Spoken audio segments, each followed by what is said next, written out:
Praise the Lord मो प्रिय बापा माँ और मो प्रिय भाई भौणी समस्त को आज मु आपण मान निकटरे नूतन नियमर मार्क लिखित सुसमाचार एक अध्याय पठन कराया जाऊँगी। ईश्वर पुत्र जीशुख्रीष्ट सुसमाचार आरंभ। जिसाय भाववादी शास्त्र रे जेपरी लेखा अछि, देख आम्भे आपण दूत को तुम आगरे प्रेरण करुअछु, से तुम्हर पथ प्रस्तुत करिब। प्रांतरे उच्च शब्द करुवा जनकर स्वर, प्रभुଙ୍କ पथ प्रस्तुत कर, ताहांक राजदाण्ड सड़क कर। बाप्तिजक जहन प्रांतरे उपस्थित होई पाप क्षमा निमंते मन परिवर्तनर बाप्तिस्म घोषणा करबाकू लागिले।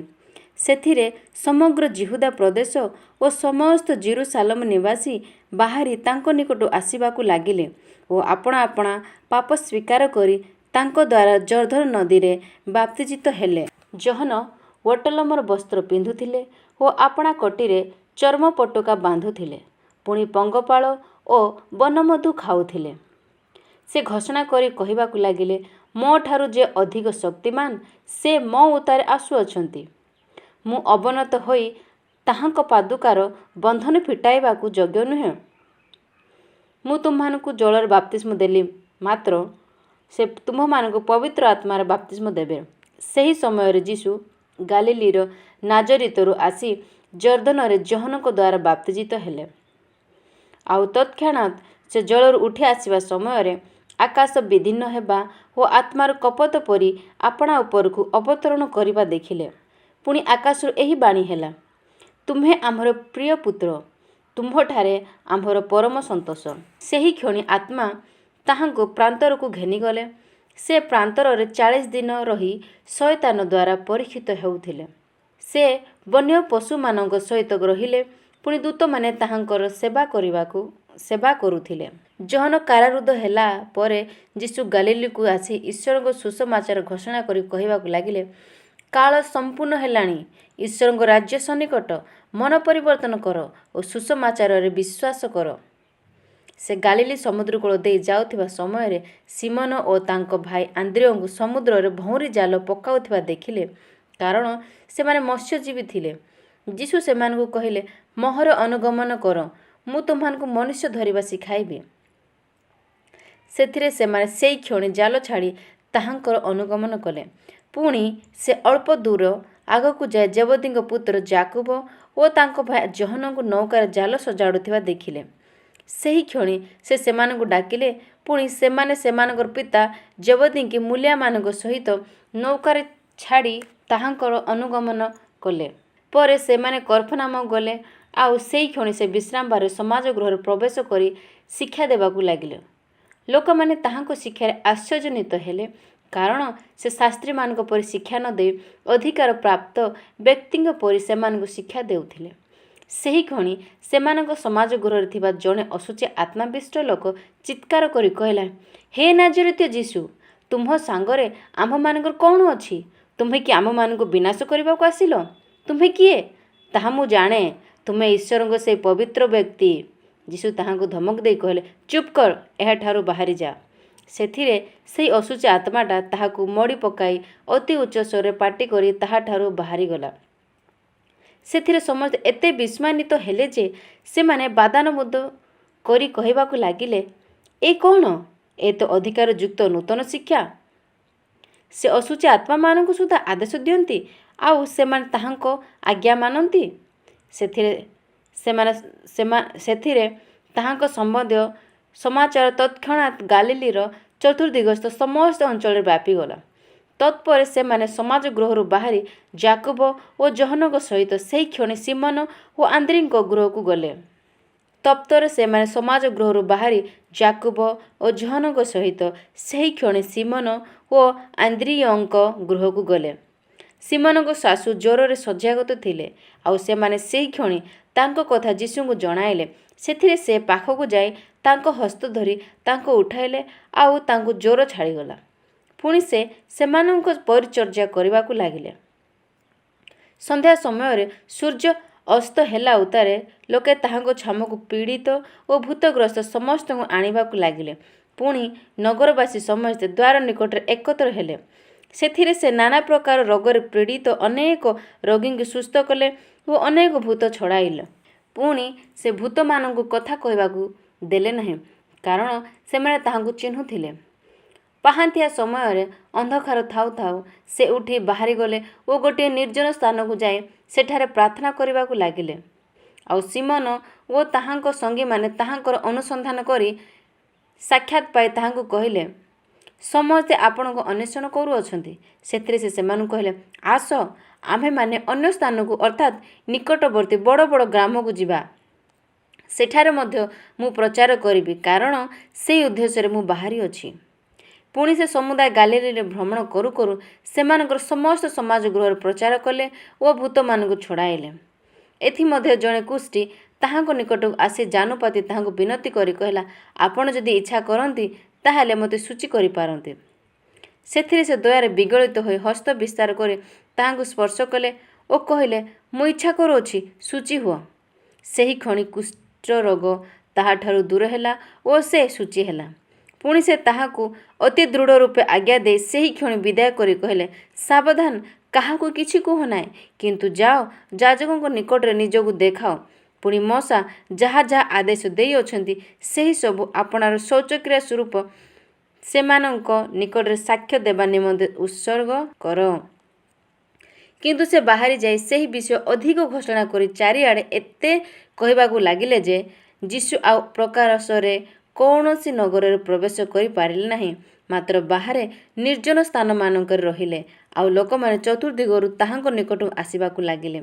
ମାର୍କ ଲିଖିତ ସୁସମାଚାରର 2 ଅଧ୍ୟାୟ ପଠନ କରିବାକୁ ଯାଉଅଛି। କେତେକ ଦିନ ଉତ୍ତାରେ ସେ ପୁନର୍ବାର କଫର୍ଣ୍ଣାହୁମରେ ପ୍ରବେଶ କରନ୍ତେ ସେ ଗୃହରେ ଅଛନ୍ତି ବୋଲି ଜନରବ ହେଲା।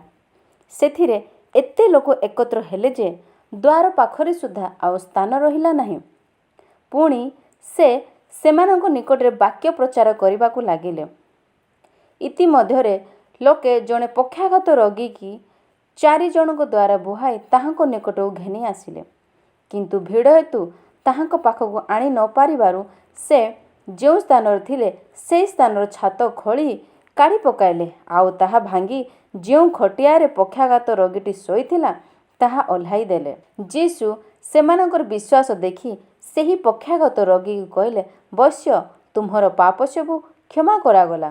କିନ୍ତୁ ଶାସ୍ତ୍ରୀମାନଙ୍କ ମଧ୍ୟରୁ କେତେକ ସେ ସ୍ଥାନରେ ବସି ଆପଣା ଆପଣା ମନରେ ଏହା ତର୍କ ବିତର୍କ କରୁଥିଲେ, ଏ ଲୋକ କାହିଁକି ଏପରି କହୁଅଛି? ସେ ଈଶ୍ୱର ନିନ୍ଦା କରୁଅଛି। କେବଳ ଜଣଙ୍କ ବିନା ଅର୍ଥାତ୍ ଈଶ୍ୱରଙ୍କ ବିନା ଆଉ କିଏ ପାପ କ୍ଷମା କରିପାରେ? ସେମାନେ ଯେ ମନେ ମନେ ଏପରି ତର୍କ ବିତର୍କ କରୁଅଛନ୍ତି ତାହା ଯୀଶୁ ନିଜ ଆତ୍ମାରେ ସେହି କ୍ଷଣି ଜ୍ଞାତ ହୋଇ ସେମାନଙ୍କୁ କହିଲେ, ତୁମ୍ଭେମାନେ ଆପଣା ଆପଣା ମନରେ କାହିଁକି ଏହି ସମସ୍ତ ତର୍କ ବିତର୍କ କରୁଅଛ? କ'ଣ ସହଜ, ପକ୍ଷାଘାତ ରୋଗୀକି ତୁମ୍ଭର ପାପ ସବୁ କ୍ଷମା କରାଗଲା ବୋଲି କହିବା, କିଏ ବା ଉଠ, ତୁମ୍ଭର ଖଟିଆ ଘେନି ଚାଲ ବୋଲି କହିବା? କିନ୍ତୁ ପୃଥିବୀରେ ପାପ କ୍ଷମା କରିବାକୁ ମନୁଷ୍ୟପୁତ୍ରଙ୍କ ଯେ ଅଧିକାର ଅଛି, ଏହା ଯେପରି ତୁମ୍ଭେମାନେ ଜାଣିପାର, ଏଥିପାଇଁ ସେ ପକ୍ଷାଘାତ ରୋଗୀକି କହିଲେ, ମୁଁ ତୁମ୍ଭକୁ କହୁଅଛି, ଉଠ, ନିଜ ଖଟିଆ ଘେନି ଆପଣା ଘରକୁ ଚାଲିଯାଅ। ସେଥିରେ ସେ ଉଠି ତତ୍କ୍ଷଣାତ୍ ଖଟିଆ ଘେନି ସମସ୍ତଙ୍କ ସାକ୍ଷାତରେ ବାହାରିଗଲା। ତହିଁରେ ସମସ୍ତେ ଆଚମ୍ବିତ ହୋଇ ଈଶ୍ୱରଙ୍କ ମହିମା କୀର୍ତ୍ତନ କରୁ କରୁ କହିଲେ, ଆମ୍ଭେମାନେ ଏପରି କେବେହେଁ ଦେଖିନଥିଲୁ। ସେ ପୁନର୍ବାର ସମୁଦ୍ର କୂଳକୁ ବାହାରିଗଲେ, ଆଉ ଲୋକସମୂହ ତାହାଙ୍କ ନିକଟକୁ ଆସନ୍ତେ ସେ ସେମାନଙ୍କୁ ଶିକ୍ଷା ଦେବାକୁ ଲାଗିଲେ। ପୁଣି ଯାଉ ଯାଉ ସେ ଆଲଫିଙ୍କ ପୁତ୍ର ଲେବୀଙ୍କି କର ଆଦାୟ ସ୍ଥାନରେ ବସିଥିବା ଦେଖି ତାଙ୍କୁ କହିଲେ, ମୋହର ଅନୁଗମନ କର। ସେଥିରେ ସେ ଉଠି ତାହାଙ୍କର ଅନୁଗମନ କଲେ।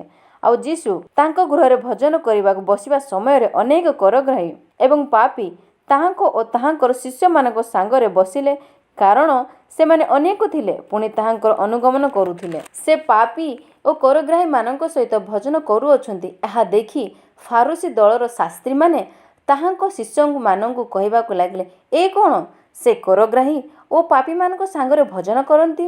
ଯୀଶୁ ତାହା ଶୁଣି ସେମାନଙ୍କୁ କହିଲେ, ସୁସ୍ଥ ଲୋକମାନଙ୍କର ବୈଦ୍ୟଠାରେ ପ୍ରୟୋଜନ ନାହିଁ, ମାତ୍ର ଅସୁସ୍ଥ ଲୋକମାନଙ୍କର ପ୍ରୟୋଜନ ଅଛି। ମୁଁ ଧାର୍ମିକମାନଙ୍କୁ ଆହ୍ୱାନ କରିବା ନିମନ୍ତେ ଆସିନାହିଁ, କିନ୍ତୁ ପାପୀମାନଙ୍କୁ ଆହ୍ୱାନ କରିବା ନିମନ୍ତେ ଆସିଅଛି। ଜହନ୍ନଙ୍କ ଶିଷ୍ୟମାନେ ଓ ଫାରୁସୀମାନେ ଉପବାସ କରୁଥିଲେ। ସେଥିରେ ସେମାନେ ଆସି ତାହାଙ୍କୁ କହିଲେ, ଜହନ୍ନଙ୍କ ଶିଷ୍ୟମାନେ ଓ ଫାରୁସୀମାନଙ୍କର ଶିଷ୍ୟମାନେ ଉପବାସ କରନ୍ତି, କିନ୍ତୁ ଆପଣଙ୍କ ଶିଷ୍ୟମାନେ ଉପବାସ କରନ୍ତି ନାହିଁ କାହିଁକି? ଯୀଶୁ ସେମାନଙ୍କୁ କହିଲେ, ବରଯାତ୍ରୀମାନଙ୍କ ସହିତ ବର ଥିବା ସମୟରେ ସେମାନେ କି ଉପବାସ କରିପାରନ୍ତି?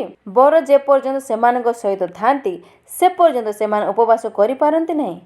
କିନ୍ତୁ ସମୟ ଆସିବ ଯେତେବେଳେ ସେମାନଙ୍କ ଠାରୁ ବରଙ୍କୁ କାଢ଼ି ନିଆଯିବ, ଆଉ ସେତେବେଳେ ସେହି ଦିନ ସେମାନେ ଉପବାସ କରିବେ। କେହି ନୂଆ ଲୁଗାର ତାଳି ପୁରୁଣା ଲୁଗାରେ ପକାଏ ନାହିଁ। ପକାଇଲେ ନୂଆ ତାଳି ପୁରୁଣା ଲୁଗାରୁ ବେଶୀ ଛିଣ୍ଡାଇ ନିଏ, ବରଂ ଆହୁରି ଅଧିକ ବଡ଼ ଚିରା ହୁଏ। ଆଉ କେହି ନୂଆ ଦ୍ରାକ୍ଷାରସ ପୁରୁଣା କୁମ୍ପାରେ ରଖେ ନାହିଁ। ରଖିଲେ ତାହା କୁମ୍ପା ଫଟାଇ ନିଏ, ପୁଣି ଦ୍ରାକ୍ଷାରସ ଓ କୁମ୍ପା ଉଭୟ ନଷ୍ଟ ହୁଏ। କିନ୍ତୁ ନୂଆ ଦ୍ରାକ୍ଷାରସ ନୂଆ କୁମ୍ପାରେ ରଖିବା ଉଚିତ। ଥରେ ସେ ବିଶ୍ରାମ ବାରରେ ଶସ୍ୟ କ୍ଷେତ୍ରରେ ଯାଉଥିଲେ, ଆଉ ତାହାଙ୍କ ଶିଷ୍ୟମାନେ ଯାଉ ଯାଉ ଶସ୍ୟର ସୀସା ଛିଣ୍ଡାଇବାକୁ ଲାଗିଲେ।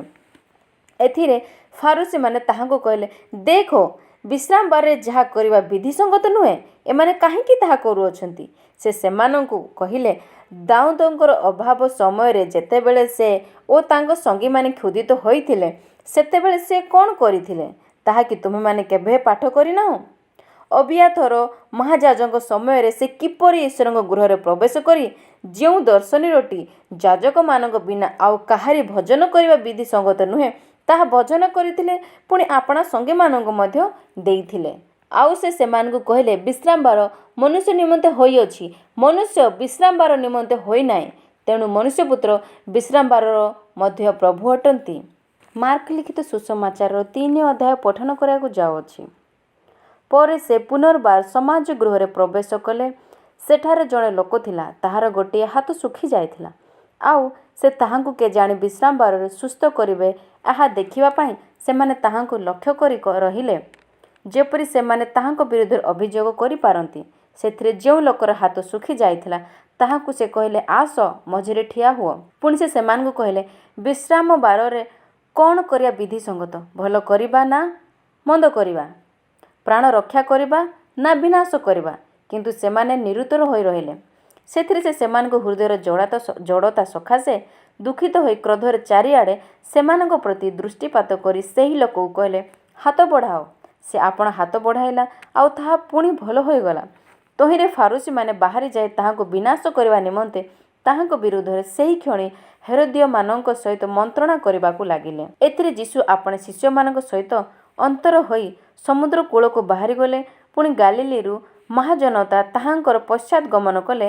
ଆଉ ଯିହୁଦା, ଜେରୁସାଲେମ, ଇଦୋମ, ଜର୍ଦ୍ଦନ ଅପର ପାର୍ଶ୍ୱ, ପୁଣି ସୋର ଓ ସିଦୋନର ଚତୁର୍ଦ୍ଦିଗରୁ ମହାଜନତା ତାହାଙ୍କ ସମସ୍ତ କର୍ମର କଥା ଶୁଣି ତାହାଙ୍କ ନିକଟକୁ ଆସିଲେ।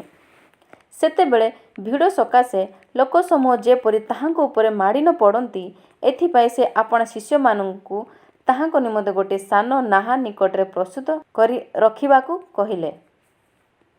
କାରଣ ସେ ଅନେକ ଲୋକଙ୍କୁ ସୁସ୍ଥ କରିବାରୁ ପୀଡ଼ିତମାନେ ସମସ୍ତେ ତାହାଙ୍କୁ ସ୍ପର୍ଶ କରିବା ନିମନ୍ତେ ତାହାଙ୍କ ଉପରେ ମାଡ଼ି ପଡ଼ୁଥିଲେ। ଆଉ ଅଶୁଚି ଆତ୍ମାଗୁଡ଼ାକ ଯେତେବେଳେ ତାହାଙ୍କୁ ଦେଖୁଥିଲେ, ସେମାନେ ତାହାଙ୍କ ସମ୍ମୁଖରେ ପଡ଼ି ଚିତ୍କାର କରି କହୁଥିଲେ, ତୁମ୍ଭେ ଈଶ୍ୱରଙ୍କ ପୁତ୍ର। ସେଥିରେ ତାହାଙ୍କୁ ପ୍ରକାଶ ନ କରିବା ପାଇଁ ସେ ସେମାନଙ୍କୁ ଅତି ଦୃଢ଼ ରୂପେ ଆଜ୍ଞା ଦେଲେ। ସେ ପର୍ବତ ଉପରକୁ ଯାଇ ଯେଉଁମାନଙ୍କୁ ଇଚ୍ଛା କଲେ ସେମାନଙ୍କ ନିକଟକୁ ଡାକିଲେ ଓ ସେମାନେ ତାହାଙ୍କ ପାଖକୁ ଆସିଲେ। ପୁଣି ସେ 12 ଜଣଙ୍କୁ ନିଯୁକ୍ତ କଲେ, ଯେପରି ସେମାନେ ତାହାଙ୍କ ସାଙ୍ଗରେ ରହିବେ ଓ ସେ ସେମାନଙ୍କୁ ପ୍ରଚାର କରିବା ନିମନ୍ତେ ପ୍ରେରଣ କରିବେ। ଆଉ ସେମାନେ ଭୂତ ଛଡ଼ାଇବାକୁ ଅଧିକାର ପାଇବେ। ସେ ଏହି 12 ଜଣଙ୍କୁ ନିଯୁକ୍ତ କଲେ, ଯଥା ସିମୋନ, ଯାହାଙ୍କୁ ସେ ପିତର ବୋଲି ଉପନାମ ଦେଲେ, ଜେବଦୀଙ୍କ ପୁତ୍ର ଯାକୋବ ଓ ତାଙ୍କ ଭ୍ରାତା ଜୋହନ, ଯେଉଁମାନଙ୍କୁ ସେ ବୋନେରିଗସ୍ ଅର୍ଥାତ୍ ମେଘନାଦର ପୁତ୍ର ବୋଲି ଉପନାମ ଦେଲେ, ଆନ୍ଦ୍ରିୟ, ଫିଲିପ, ବାର୍ଥୋଲୋମି, ମାଥ୍ୟୁ, ଥୋମା, ଆଲଫିଙ୍କ ପୁତ୍ର ଯାକୋବ, ଥଦ୍ଦେୟ, କିଣାନିୟ, ସିମୋନ, ପୁଣି ଇସ୍କରିୟତ ଯିହୁଦା, ଯେ ଯୀଶୁଙ୍କୁ ଶତ୍ରୁ ହସ୍ତରେ ସମର୍ପଣ କଲା। ପରେ ସେ ଘରକୁ ଆସିଲେ। ପୁନର୍ବାର ଲୋକସମୂହ ଏତେ ସମାଗମ ହେଲେ ଯେ ସେମାନେ ଭୋଜନ ସୁଦ୍ଧା କରିପାରିଲେ ନାହିଁ।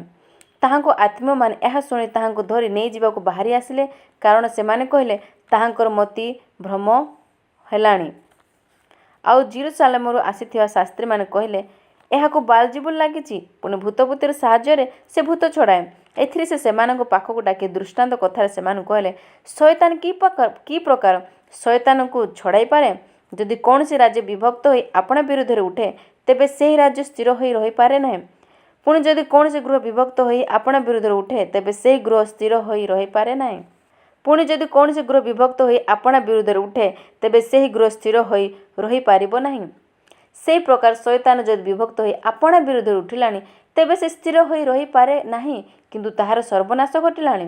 ମାତ୍ର କେହି ପ୍ରଥମେ ବଳବାନ ଲୋକକୁ ନ ବାନ୍ଧିଲେ ତାହାର ଗୃହରେ ପ୍ରବେଶ କରି ତାହାର ଅସ୍ତ୍ରଶସ୍ତ୍ର ସବୁ ଲୁଣ୍ଠନ କରିପାରେ ନାହିଁ। ତାହାକୁ ଆଗେ ବାନ୍ଧିଲେ ସିନା ସେ ତାହାର ଗୃହ ଲୁଣ୍ଠନ କରିବ। ମୁଁ ତୁମମାନଙ୍କୁ ସତ୍ୟ କହୁଛି, ମନୁଷ୍ୟ ସନ୍ତାନମାନଙ୍କର ସମସ୍ତ ପାପ ଓ ସେମାନେ ଯେତେ ନିନ୍ଦା କଥା କହି ଈଶ୍ୱର ନିନ୍ଦା କରନ୍ତି ସେ ସମସ୍ତ କ୍ଷମା କରାଯିବ। କିନ୍ତୁ ଯେ କେହି ପବିତ୍ର ଆତ୍ମା ବିରୁଦ୍ଧରେ ନିନ୍ଦା କଥା କହେ ତାହାର କୌଣସି କାଳେ ହିଁ କ୍ଷମା ନାହିଁ, ମାତ୍ର ସେ ଅନନ୍ତ ପାପରେ ଦୋଷୀ ହେବ। ତାହାକୁ ଅଶୁଚି ଆତ୍ମା ଲାଗିଛି ଏହା ସେମାନେ କହିବାରୁ ସେ ଏହି କଥା କହିଲେ। ସେତେବେଳେ ତାହାଙ୍କ ମା ଓ ଭାଇମାନେ ଆସି ବାହାରେ ଠିଆ ହୋଇ ତାହାଙ୍କୁ ଡକାଇ ପଠାଇଲେ। ସେଥିରେ ତାହାର ଚତୁର୍ଦ୍ଦିଗରେ ବସିଥିବା ଲୋକସମୂହ ତାହାଙ୍କୁ କହିଲେ, ଦେଖନ୍ତୁ, ଆପଣଙ୍କ ମା, ଭାଇ ଓ ଭଉଣୀମାନେ ବାହାରେ ଥାଇ ଆପଣଙ୍କୁ ଖୋଜୁଅଛନ୍ତି। ସେ ସେମାନଙ୍କୁ ଉତ୍ତର ଦେଲେ, ମୋର ମା ଓ ଭାଇମାନେ କିଏ? ଆଉ ସେ ଆପଣ ଚାରିଆଡ଼େ ବସିଥିବା ଲୋକମାନଙ୍କ ପ୍ରତି ଦୃଷ୍ଟିପାତ କରି କହିଲେ, ଦେଖ ମୋର ମା ଓ ମୋର ଭାଇମାନେ। ଯେ କେହି ଈଶ୍ୱରଙ୍କ ଇଚ୍ଛା ସାଧନ କରେ ସେ ମୋର ଭାଇ, ଭଉଣୀ ଓ ମା। ମାର୍କ ଲିଖିତ ସୁସମାଚାର 4 ଅଧ୍ୟାୟ ପଠନ କରିବାକୁ ଯାଉଅଛି। ସେ ସମୁଦ୍ର କୂଳରେ ପୁନର୍ବାର ଶିକ୍ଷା ଦେବାକୁ ଲାଗିଲେ। ଆଉ ଏତେ ଅଧିକ ସଂଖ୍ୟକ ଲୋକ ତାହାଙ୍କ ନିକଟରେ ଏକତ୍ର ହେଲେ ଯେ ସେ ସମୁଦ୍ରରେ ଥିବା ଗୋଟିଏ ନୌକାରେ ଯାଇ ବସିଲେ ଓ ଲୋକସମୂହ ସମୁଦ୍ର ନିକଟବର୍ତ୍ତୀ ସ୍ଥଳରେ ରହିଲେ। ସେତେବେଳେ ସେ ଦୃଷ୍ଟାନ୍ତରେ ସେମାନଙ୍କୁ ଅନେକ ବିଷୟ ଶିକ୍ଷା ଦେବାକୁ ଲାଗିଲେ। ପୁଣି ଆପଣା ଶିକ୍ଷା ମଧ୍ୟରେ ସେମାନଙ୍କୁ କହିଲେ, ଶୁଣ, ଦେଖ, ଜଣେ ବୁଣାଳି ବୁଣିବାକୁ ବାହାରିଲା। ସେ ବୁଣୁ ବୁଣୁ କେତେକ ବିହନ ବାଟ ପାଖରେ ପଡ଼ିଲା। ପୁଣି ଚଢ଼େଇମାନେ ଆସି ସେଗୁଡ଼ିକ ଖାଇଗଲେ। ଆଉ କେତେକ ଅଳ୍ପ ମାଟି ଥିବା ପଥରିଆ ଭୂଇଁରେ ପଡ଼ିଲା ଏବଂ ବେଶୀ ମାଟି ନ ଥିବାରୁ ଶୀଘ୍ର ଗଜା ହେଲା, କିନ୍ତୁ ସୂର୍ଯ୍ୟ ଉଠନ୍ତେ ଜଳି ପଡ଼ିଗଲା ଓ ଚେର ନ ଥିବାରୁ ଶୁଖିଗଲା। ଆଉ କେତେକ କଣ୍ଟା ଗଛ ଗୁଡ଼ାକ ମଧ୍ୟରେ ପଡ଼ିଲା। ପୁଣି କଣ୍ଟା ଗଛ ଗୁଡ଼ାକ ଉଠି ବଡ଼ ହୋଇ ସେଗୁଡ଼ିକୁ ଚାପି ପକାଇଲା ଏବଂ କୌଣସି ଫଳ ଫଳିଲା ନାହିଁ। ପୁଣି ଅନ୍ୟ କେତେକ ଭଲ ଭୂଇଁରେ ପଡ଼ିଲା, ଆଉ ଗଜା ହୋଇ ବଢ଼ି ଉଠି 30 ଗୁଣ, 60 ଗୁଣ ଓ 100 ଗୁଣ ପର୍ଯ୍ୟନ୍ତ ଫଳ ଫଳିଲା। ପୁଣି ସେ କହିଲେ, ଯାହାର ଶୁଣିବାକୁ କାନ ଅଛି ସେ ଶୁଣୁ। ସେ ଏକାକୀ ଥିବା ସମୟରେ ତାହାଙ୍କ ସଙ୍ଗୀମାନେ ଦ୍ୱାଦଶଙ୍କ ସହିତ ତାହାଙ୍କୁ ସେ ଦୃଷ୍ଟାନ୍ତଗୁଡ଼ିକ ବିଷୟରେ ପଚାରିବାକୁ ଲାଗିଲେ। ସେଥିରେ ସେ ସେମାନଙ୍କୁ କହିଲେ, ଈଶ୍ୱରଙ୍କ ରାଜ୍ୟର ନିଗୂଢ଼ ତତ୍ତ୍ୱ ଜାଣିବା ନିମନ୍ତେ ତୁମମାନଙ୍କୁ ଶକ୍ତି ଦିଆଯାଇଛି, କିନ୍ତୁ ସେହି ବାହାର ଲୋକମାନଙ୍କୁ ସମସ୍ତ ବିଷୟ ଦୃଷ୍ଟାନ୍ତରେ କୁହାଯାଉଅଛି, ଯେପରି ସେମାନେ ଦେଖୁ ଦେଖୁ ଜ୍ଞାତ ହୁଅନ୍ତି ନାହିଁ, ପୁଣି ଶୁଣୁ ଶୁଣୁ ବୁଝନ୍ତି ନାହିଁ, କାଳେ ସେମାନେ ଫେରି ଆସନ୍ତି ଓ କ୍ଷମାପ୍ରାପ୍ତ ହୁଅନ୍ତି। ସେ ପୁଣି ସେମାନଙ୍କୁ କହିଲେ, ତୁମେମାନେ କି ଏ ଦୃଷ୍ଟାନ୍ତ ବୁଝୁନାହ? ତେବେ କିପରି ସମସ୍ତ ଦୃଷ୍ଟାନ୍ତ ବୁଝିବ? ବୁଣାଳି ବାକ୍ୟ ବୁଣେ। ଯେଉଁମାନେ ଶୁଣନ୍ତି, ପୁଣି ଶୁଣିବା କ୍ଷଣି ଶୟତାନ ଆସି ସେମାନଙ୍କଠାରୁ ବୁଣା ଯାଇଥିବା ବାକ୍ୟ ହରଣ କରିନିଏ।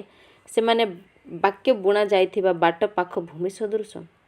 ସେହିପରି ଯେଉଁମାନେ ବାକ୍ୟ ଶୁଣିବା କ୍ଷଣି ଆନନ୍ଦରେ ତାହା ଗ୍ରହଣ କରନ୍ତି, କିନ୍ତୁ ସେମାନଙ୍କଠାରେ ଚେର ନ ମାଡ଼ିବାରୁ କ୍ଷଣକାଳ ମାତ୍ର ସ୍ଥିର ରୁହନ୍ତି, ପରେ ବାକ୍ୟ ସକାଶେ କ୍ଲେଶ ବା ତାଡ଼ନା ଘଟିଲେ ସେହି କ୍ଷଣି ବିଘ୍ନ ପାଆନ୍ତି। ସେମାନେ ବୁଣା ଯାଇଥିବା ପଥରିଆ ଭୂମି ସଦୃଶ। ଆଉ ଯେଉଁମାନେ ବାକ୍ୟ ଶୁଣନ୍ତି, ପୁଣି ସାଂସାରିକ ଚିନ୍ତା, ଧନର ମାୟା ଏବଂ ଅନ୍ୟ ସମସ୍ତ ବିଷୟର ଲାଳସା ପ୍ରବେଶ କରି ବାକ୍ୟକୁ ଚାପି ପକାଏ ଓ ତାହା ଫଳହୀନ ହୁଏ, ସେହି ଅନ୍ୟ ପ୍ରକାର ଲୋକେ ବୁଣା ଯାଇଥିବା କଣ୍ଟକମୟ ଭୂମି ସଦୃଶ। ଆଉ ଯେଉଁମାନେ ବାକ୍ୟ ଶୁଣି ତାହା ଗ୍ରହଣ କରନ୍ତି ଏବଂ 30 ଗୁଣ, 60 ଗୁଣ ଓ 100 ଗୁଣ ଫଳ ଫଳନ୍ତି, ସେମାନେ ବୁଣା ଯାଇଥିବା ଉତ୍ତମ ଭୂମି ସଦୃଶ। ପୁନଃଶେଷ ସେମାନଙ୍କୁ କହିଲେ, ଦୀପ କ'ଣ ମାଣ ତଳେ ବା ଖଟ ତଳେ ରଖାଯିବା ନିମନ୍ତେ ଅଣାଯାଏ? ଦୀପରୁଖା ଉପରେ ରଖାଯିବା ନିମନ୍ତେ କି ତାହା ଅଣାଯାଏ ନାହିଁ?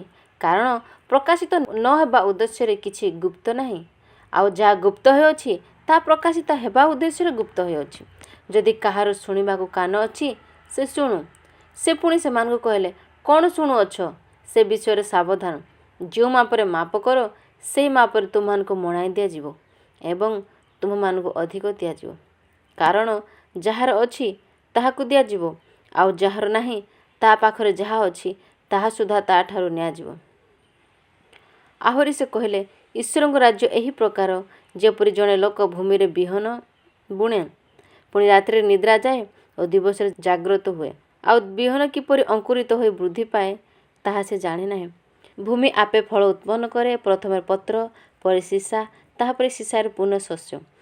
କିନ୍ତୁ ଶସ୍ୟ ପାଚିଲା କ୍ଷଣି ଫସଲ ସମୟ ଉପସ୍ଥିତ ହେବାରୁ ସେ ଦାଆ ଲଗାଏ। ସେ ପୁଣି କହିଲେ, ଆମ୍ଭେମାନେ କାହା ସାଙ୍ଗରେ ଈଶ୍ୱରଙ୍କ ରାଜ୍ୟର ତୁଳନା କରିବା? କେଉଁ ଦୃଷ୍ଟାନ୍ତରେ ତାହା ବୁଝାଇବା? ତାହା ଗୋଟିଏ ସୋରିଷ ଦାନା ପରି। ଭୂମିରେ ବୁଣାଯିବା ସମୟରେ ତାହା ପୃଥିବୀର ସମସ୍ତ ବୀଜଠାରୁ କ୍ଷୁଦ୍ର, ମାତ୍ର ବୁଣା ଗଲେ ତାହା ବଢ଼ି ଉଠି ସବୁ ଶାଗଠାରୁ ବଡ଼ ହୁଏ, ପୁଣି ତାହାର ଏପରି ବଡ଼ ବଡ଼ ଡାଳ ହୁଏ ଯେ ଆକାଶର ଚଢ଼େଇମାନେ ତାହାର ଛାୟାରେ ବାସ କରିପାରନ୍ତି। ସେ ଏହି ପ୍ରକାର ଅନେକ ଦୃଷ୍ଟାନ୍ତ ଦ୍ୱାରା ସେମାନଙ୍କ ଶୁଣିବା ଶକ୍ତି ଅନୁସାରେ ସେମାନଙ୍କ ନିକଟରେ ବାକ୍ୟ ପ୍ରଚାର କରୁଥିଲେ, ଆଉ ଦୃଷ୍ଟାନ୍ତ ବିନା ସେ ସେମାନଙ୍କ ନିକଟରେ କୌଣସି କଥା କହୁନଥିଲେ। କିନ୍ତୁ ସେ ଗୋପନରେ ଆପଣା ଶିଷ୍ୟମାନଙ୍କୁ ସମସ୍ତ ବିଷୟ ବୁଝାଇ ଦେଉଥିଲେ। ସେହିଦିନ ସନ୍ଧ୍ୟା ହୁଅନ୍ତେ ସେ ସେମାନଙ୍କୁ କହିଲେ, ଆସ ଆର ପାରିକୁ ଯିବା। ସେଥିରେ ସେମାନେ ଲୋକ ସମୂହକୁ ପରିତ୍ୟାଗ କରି ସେ ଯେପରି ଥିଲେ ସେହିପରି ତାହାଙ୍କୁ ନୌକାରେ ସାଙ୍ଗରେ ଘେନିଗଲେ। ପୁଣି ଅନ୍ୟାନ୍ୟ ନୌକା ମଧ୍ୟ ତାହାଙ୍କ ସହିତ ଥିଲା। ଆଉ ପ୍ରବଳ ତୋଫାନ ହେଲା। ପୁଣି ତରଙ୍ଗର ଆଘାତରେ ନୌକା ଜଳରେ ପୂର୍ଣ୍ଣ ହେବାକୁ ଲାଗିଲା। ସେତେବେଳେ ସେ ନୌକାର ପଛ ମଙ୍ଗରେ ମୁଚୁଳାରେ ମୁଣ୍ଡ ଦେଇ ଶୋଇ ପଡ଼ିଥିଲେ। ଆଉ ସେମାନେ ତାହାଙ୍କୁ ଉଠାଇ କହିଲେ, ହେ ଗୁରୁ, ଆମ୍ଭେ ମଲୁ, ଆପଣଙ୍କର କ'ଣ ଚିନ୍ତା ନାହିଁ? ଏଥିରେ ସେ ଉଠି ପବନକୁ ଧମକ ଦେଇ ସମୁଦ୍ରକୁ କହିଲେ, ତୁନିହ ଚୁପ୍ କର। ସେଥିରେ ପବନ ବନ୍ଦ ହେଲା ଓ ସବୁ ଧୀର ସ୍ଥିର ହେଲା। ପୁଣି ସେ ସେମାନଙ୍କୁ କହିଲେ, ତୁମେମାନେ କାହିଁକି ଏଡ଼େ ଭୀରୁ? ଏ କ'ଣ, ତୁମମାନଙ୍କର ବିଶ୍ୱାସ ନାହିଁ?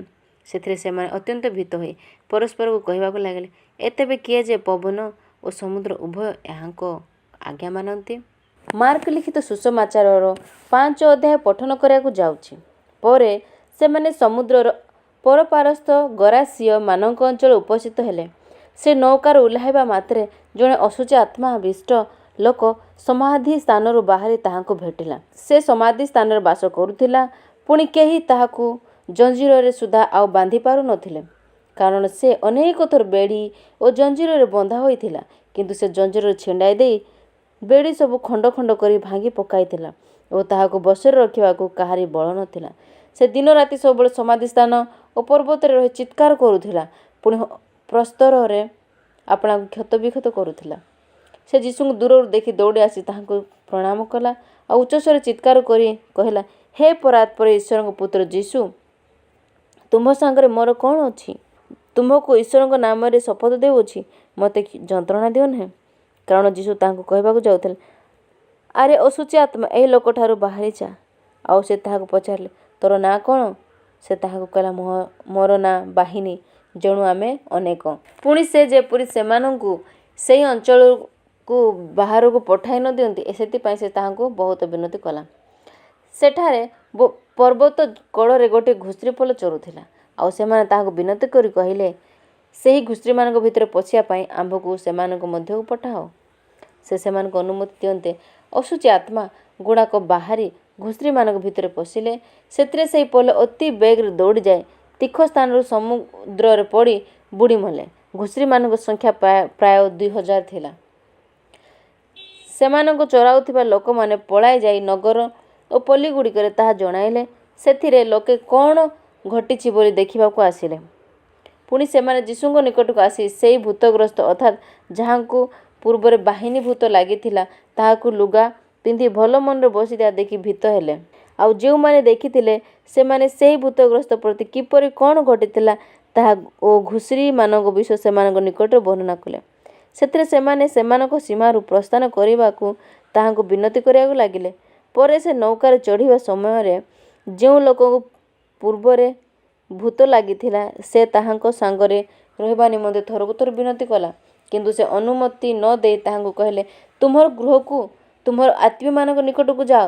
ପୁଣି ପ୍ରଭୁ ତୁମ ନିମନ୍ତେ ଯେ କର୍ମ କରିଅଛନ୍ତି ଓ ତୁମ ପ୍ରତି ଯେଉଁ ଦୟା ଦେଖାଇଅଛନ୍ତି ସେହିସବୁ ସେମାନଙ୍କୁ ଜଣାଅ। ତହିଁରେ ସେ ଚାଲିଯାଇ ଯୀଶୁ ତାହା ନିମନ୍ତେ ଯେ କର୍ମ କରିଥିଲେ ସେହିସବୁ ଦେକାପୋଲିରେ ଘୋଷଣା କରିବାକୁ ଲାଗିଲେ। ସେଥିରେ ସମସ୍ତେ ଚମତ୍କୃତ ହେଲେ। ଯୀଶୁ ନୌକାରେ ପାର ହୋଇ ପୁନର୍ବାର ଅପର ପାରିକି ବାହୁଡ଼ି ଆସନ୍ତେ ବହୁ ସଂଖ୍ୟକ ଲୋକ ତାହାଙ୍କ ନିକଟରେ ଏକତ୍ର ହେଲେ। ଆଉ ସେ ସମୁଦ୍ର କୂଳରେ ରହିଥିଲେ। ଯୀଶୁ ନୌକାରେ ପାର ହୋଇ ପୁନର୍ବାର ଅପର ପାରିକି ବାହୁଡ଼ି ଆସନ୍ତେ ବହୁ ସଂଖ୍ୟକ ଲୋକ ତାହାଙ୍କ ନିକଟରେ ଏକତ୍ର ହେଲେ। ଆଉ ସେ ସମୁଦ୍ର କୂଳରେ ରହିଲେ।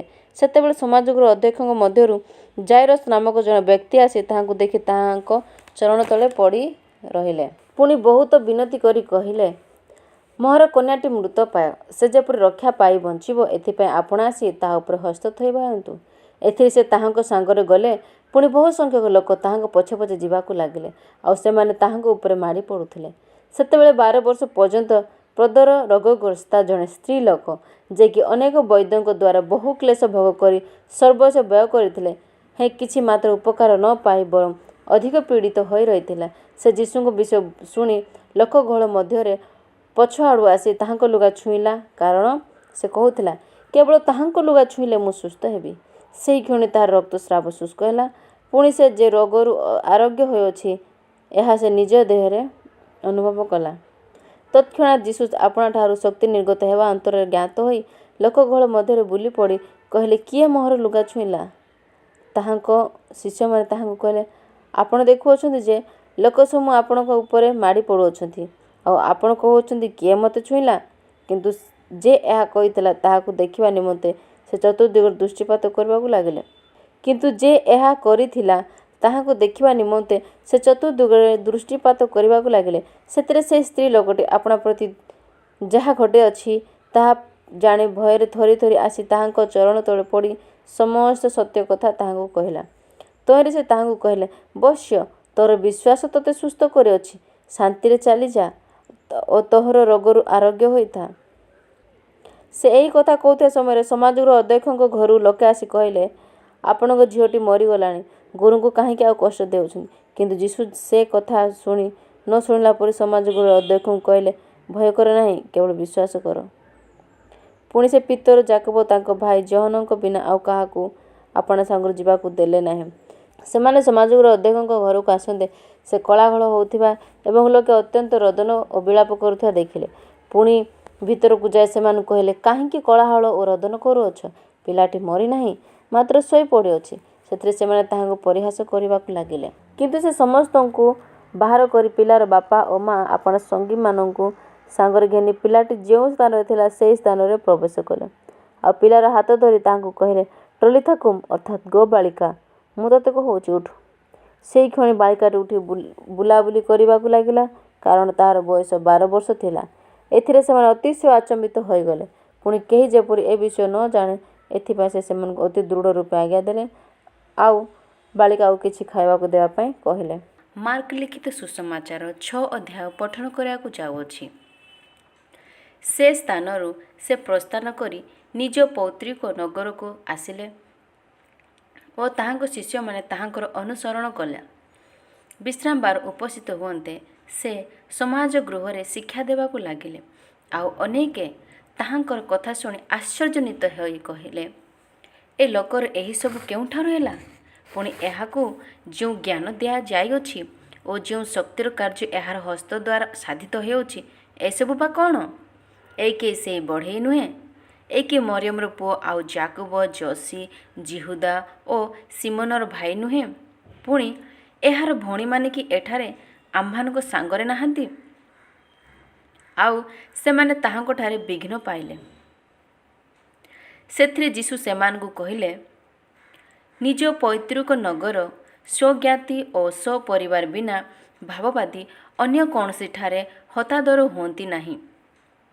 ପୁଣି ଅଳ୍ପ କେତେକ ରୋଗୀ ଲୋକଙ୍କ ଉପରେ ହାତ ଥୋଇ ସେମାନଙ୍କୁ ସୁସ୍ଥ କରିବା ବିନା ସେ ସ୍ଥାନରେ ସେ ଆଉ କୌଣସି ଶକ୍ତିର କାର୍ଯ୍ୟ କରିପାରିଲେ ନାହିଁ।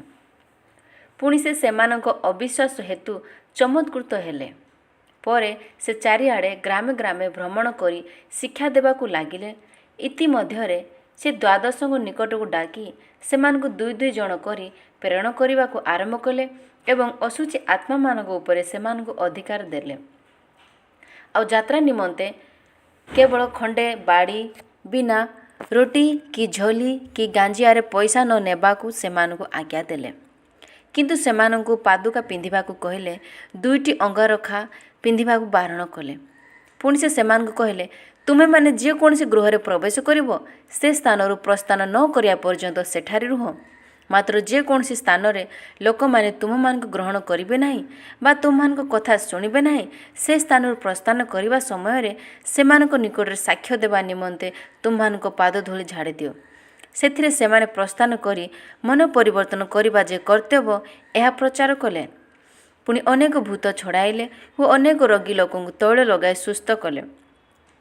ତାହାଙ୍କ ନାମ ବିଖ୍ୟାତ ହେବାରୁ ହେରୋଦ ରାଜା ତାହାଙ୍କ ବିଷୟ ଶୁଣିଲେ।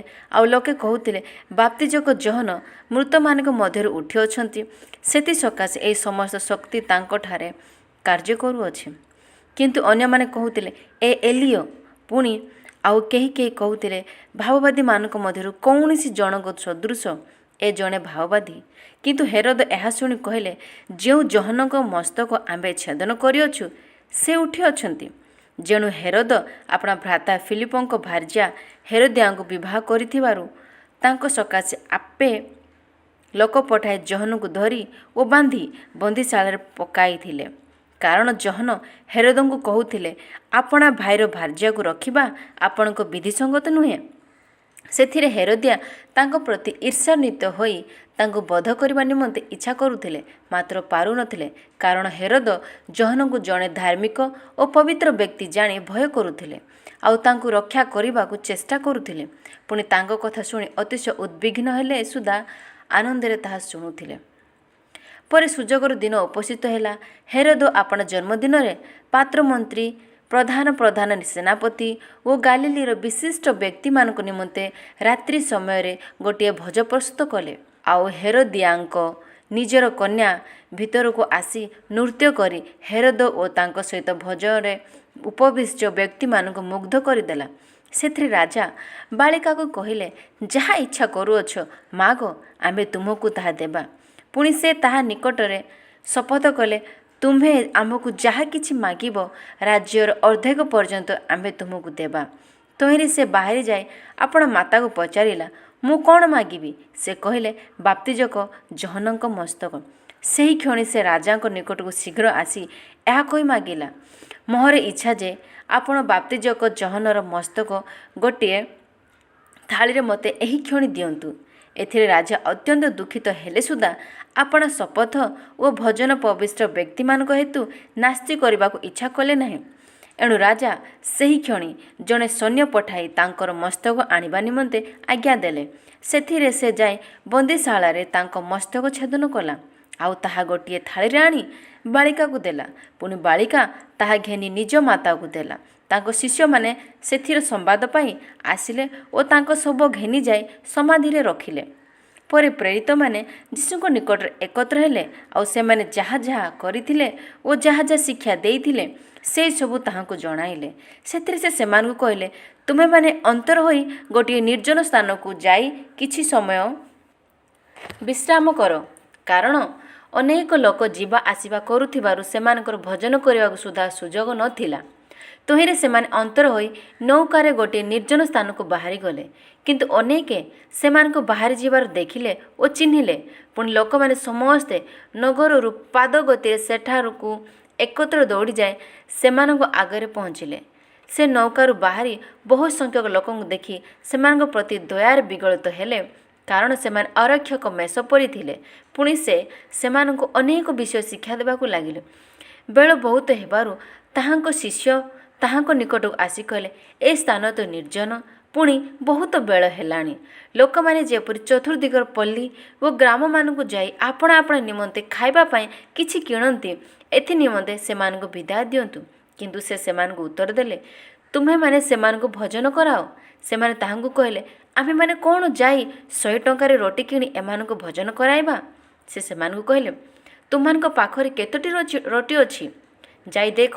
ସେମାନେ ବୁଝି ଆସି ତାହାଙ୍କୁ କହିଲେ, 5ଟି, ପୁଣି 2ଟି ମାଛ। ସେଥିରେ ସମସ୍ତେ ଯେପରି ଦଳ ଦଳ ହୋଇ କଅଁଳ ଘାସ ଉପରେ ବସନ୍ତି, ଏଥିପାଇଁ ସେ ସେମାନଙ୍କୁ ଆଜ୍ଞା ଦେଲେ। ତହିଁରେ ସେମାନେ 100 ଓ 50 ଜଣ କରି ଦଳ ଦଳ ହୋଇ ବସିଲେ। ପରେ ସେ ସେହି 5ଟି ରୋଟି ଓ 2ଟି ମାଛ ଘେନି ସ୍ୱର୍ଗ ଆଡ଼େ ଊର୍ଦ୍ଧ୍ୱଦୃଷ୍ଟି କରି ଆଶୀର୍ବାଦ କଲେ ଏବଂ ରୋଟିଗୁଡ଼ିକୁ ଭାଙ୍ଗି ଲୋକମାନଙ୍କୁ ପରିବେଷଣ କରିବା ନିମନ୍ତେ ଶିଷ୍ୟମାନଙ୍କୁ ଦେବାକୁ ଲାଗିଲେ। ପୁଣି ସେହି 2 ମାଛ ସେ ସମସ୍ତଙ୍କ ମଧ୍ୟରେ ଭାଗ କରିଦେଲେ। ସେଥିରେ ସମସ୍ତେ ଭୋଜନ କରି ତୃପ୍ତ ହେଲେ। ଆଉ ସେମାନେ ଭଙ୍ଗା ରୋଟି ଉଠାଇ 12 ଟୋକାଏ ଭର୍ତ୍ତି କଲେ ଏବଂ ମାଛରୁ ମଧ୍ୟ କିଛି କିଛି ଗୋଟାଇଲେ। ସେହି କ୍ଷଣି ସେ ଆପଣ ଶିଷ୍ୟମାନଙ୍କୁ ନୌକାରେ ଚଢ଼ି ବେଥସାଇଦା ଆଡ଼କୁ ଅପର ପାରିକି ଆଗରେ ଯିବା ପାଇଁ ବଳାଇଲେ। ପୁଣି ସେ ଇତିମଧ୍ୟରେ ଲୋକ ସମୂହକୁ ବିଦାୟ ଦେଲେ। ସେମାନଙ୍କଠାରୁ ବିଦାୟ ନେଲା ଉତ୍ତାରେ ସେ ପ୍ରାର୍ଥନା କରିବା ନିମନ୍ତେ ପର୍ବତକୁ ଗଲେ। ସନ୍ଧ୍ୟା ହେବା ପରେ ନୌକାଟି ସମୁଦ୍ର ମଧ୍ୟଭାଗରେ ଥିଲା ଓ ସେ ସ୍ଥଳରେ ଏକାକୀ ଥିଲେ। ପ୍ରତିକୂଳ ବାୟୁ ହେତୁ ସେମାନଙ୍କୁ ନୌକା ବାହିବାରେ କଷ୍ଟ ପାଉଥିବା ଦେଖି ସେ ପ୍ରାୟ ରାତ୍ରିର ଚତୁର୍ଥ ପ୍ରହରରେ ସମୁଦ୍ର ଉପରେ ଚାଲି ସେମାନଙ୍କ ପାଖକୁ ଆସିଲେ ଆଉ ସେମାନଙ୍କ ପାଖ ଦେଇ ଆଗକୁ ଚାଲିବା ପାଇଁ ଉଦ୍ୟତ ଥିଲେ। କିନ୍ତୁ ସେମାନେ ତାହାଙ୍କୁ ସମୁଦ୍ର ଉପରେ ଚାଲିବା ଦେଖି ଭୂତ ବୋଲି ଭାବି ଚିତ୍କାର କଲେ, କାରଣ ସମସ୍ତେ ତାହାଙ୍କୁ ଦେଖି ଉଦ୍ବିଗ୍ନ ହୋଇଥିଲେ। ମାତ୍ର ସେ ସେହି କ୍ଷଣି ସେମାନଙ୍କ ସହିତ କଥାବାର୍ତ୍ତା କରି ସେମାନଙ୍କୁ କହିଲେ, ସାହସ ଧର, ଏ ତ ମୁଁ, ଭୟ କର ନାହିଁ। ପୁଣି ସେ ସେମାନଙ୍କ ନିକଟକୁ ଯାଇ ନୌକାରେ ଚଢ଼ିଲେ ଆଉ ପବନ ବନ୍ଦ ହେଲା। ସେଥିରେ ସେମାନେ ମନେ ମନେ ଅତ୍ୟନ୍ତ ଆଚମ୍ବିତ ହେଲେ, କାରଣ ରୋଟିର ଘଟଣାରେ ସେମାନଙ୍କର ଜ୍ଞାନ ଜନ୍ମି ନଥିଲା, ଯେଣୁ ସେମାନଙ୍କ ହୃଦୟ ଜଡ଼ ହୋଇଥିଲା। ସେମାନେ ପାର ହୋଇ ଗିନ୍ନେସରତ ଅଞ୍ଚଳରେ ପହଞ୍ଚି କୂଳରେ ନୌକା ବାନ୍ଧିଲେ। ଆଉ ସେମାନେ ନୌକାରୁ ଓହ୍ଲାନ୍ତେ ଲୋକମାନେ ସେହି କ୍ଷଣି ତାହାଙ୍କୁ ଚିହ୍ନି ସେହି ସମସ୍ତ ଅଞ୍ଚଳ ଚାରିଆଡ଼େ ଦୌଡ଼ିଗଲେ। ପୁଣି ସେ ଯେଉଁ ଯେଉଁ ସ୍ଥାନରେ ଅଛନ୍ତି ବୋଲି ଶୁଣିଲେ, ସେହି ସ୍ଥାନକୁ ପୀଡ଼ିତ ଲୋକମାନଙ୍କୁ ଖଟିଆରେ ବୋହି ଆଣିବାକୁ ଲାଗିଲେ। ପୁଣି ସେ ଯେଉଁ ଯେଉଁ ଗ୍ରାମ, ନଗର ବା ପଲ୍ଲୀରେ ପ୍ରବେଶ କଲେ, ଲୋକେ ସେହି ସବୁ ସ୍ଥାନରେ ହାଟ ବଜାର ମାନଙ୍କରେ ରୋଗୀମାନଙ୍କୁ ଥୋଇଦେଇ ସେମାନେ ଯେପରି ତାହାଙ୍କ ବସ୍ତ୍ର ଝୁମା ଛୁଅନ୍ତି, ଏହା ତାହାଙ୍କୁ ବିନତି କରିବାକୁ ଲାଗିଲେ।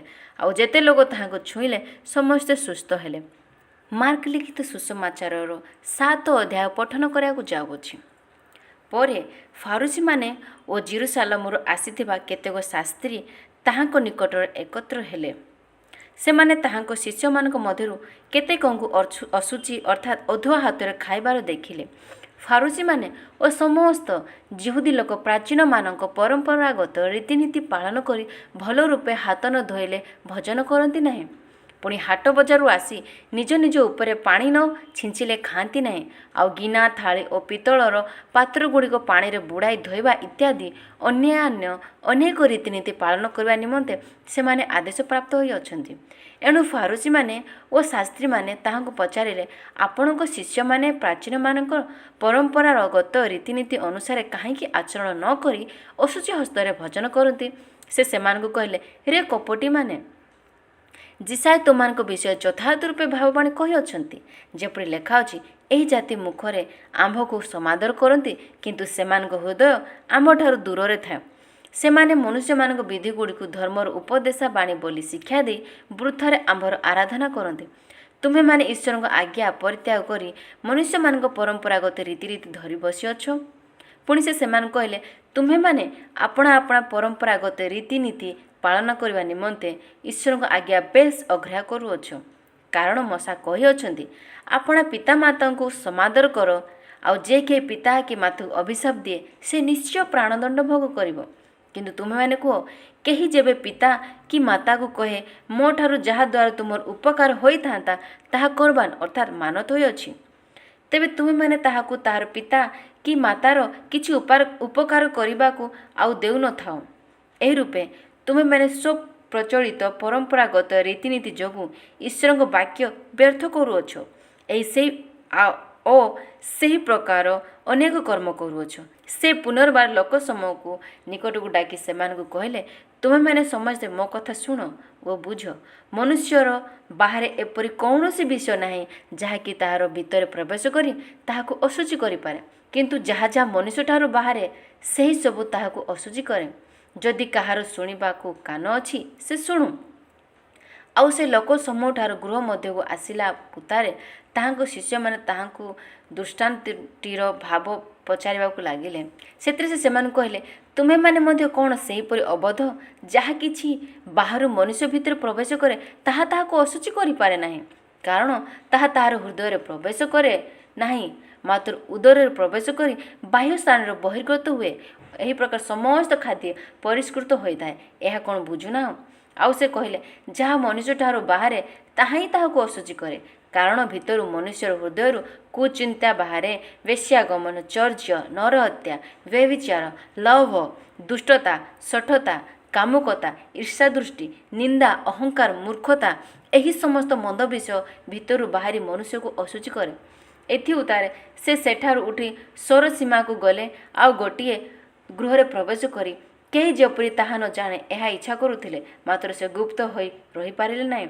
ସେହି କ୍ଷଣି ଜଣେ ସ୍ତ୍ରୀ, ଯାହାର ଝିଅଟିକେ ଅଶୁଚି ଆତ୍ମା ଲାଗିଥିଲା, ସେ ତାହାଙ୍କ ବିଷୟ ଶୁଣି ତାହାଙ୍କ ଚରଣ ତଳେ ଆସି ପଡ଼ିଲା। ସେ ସ୍ୱରଫନିକିଆଡ଼ ଜାତିର ଜଣେ ଗ୍ରୀକ୍ ସ୍ତ୍ରୀ ଲୋକ ଥିଲା। ତାହାର ଝିଅଠାରୁ ଭୂତ ଛଡ଼ାଇବା ନିମନ୍ତେ ସେ ତାହାଙ୍କୁ ଅନୁରୋଧ କରିବାକୁ ଲାଗିଲା।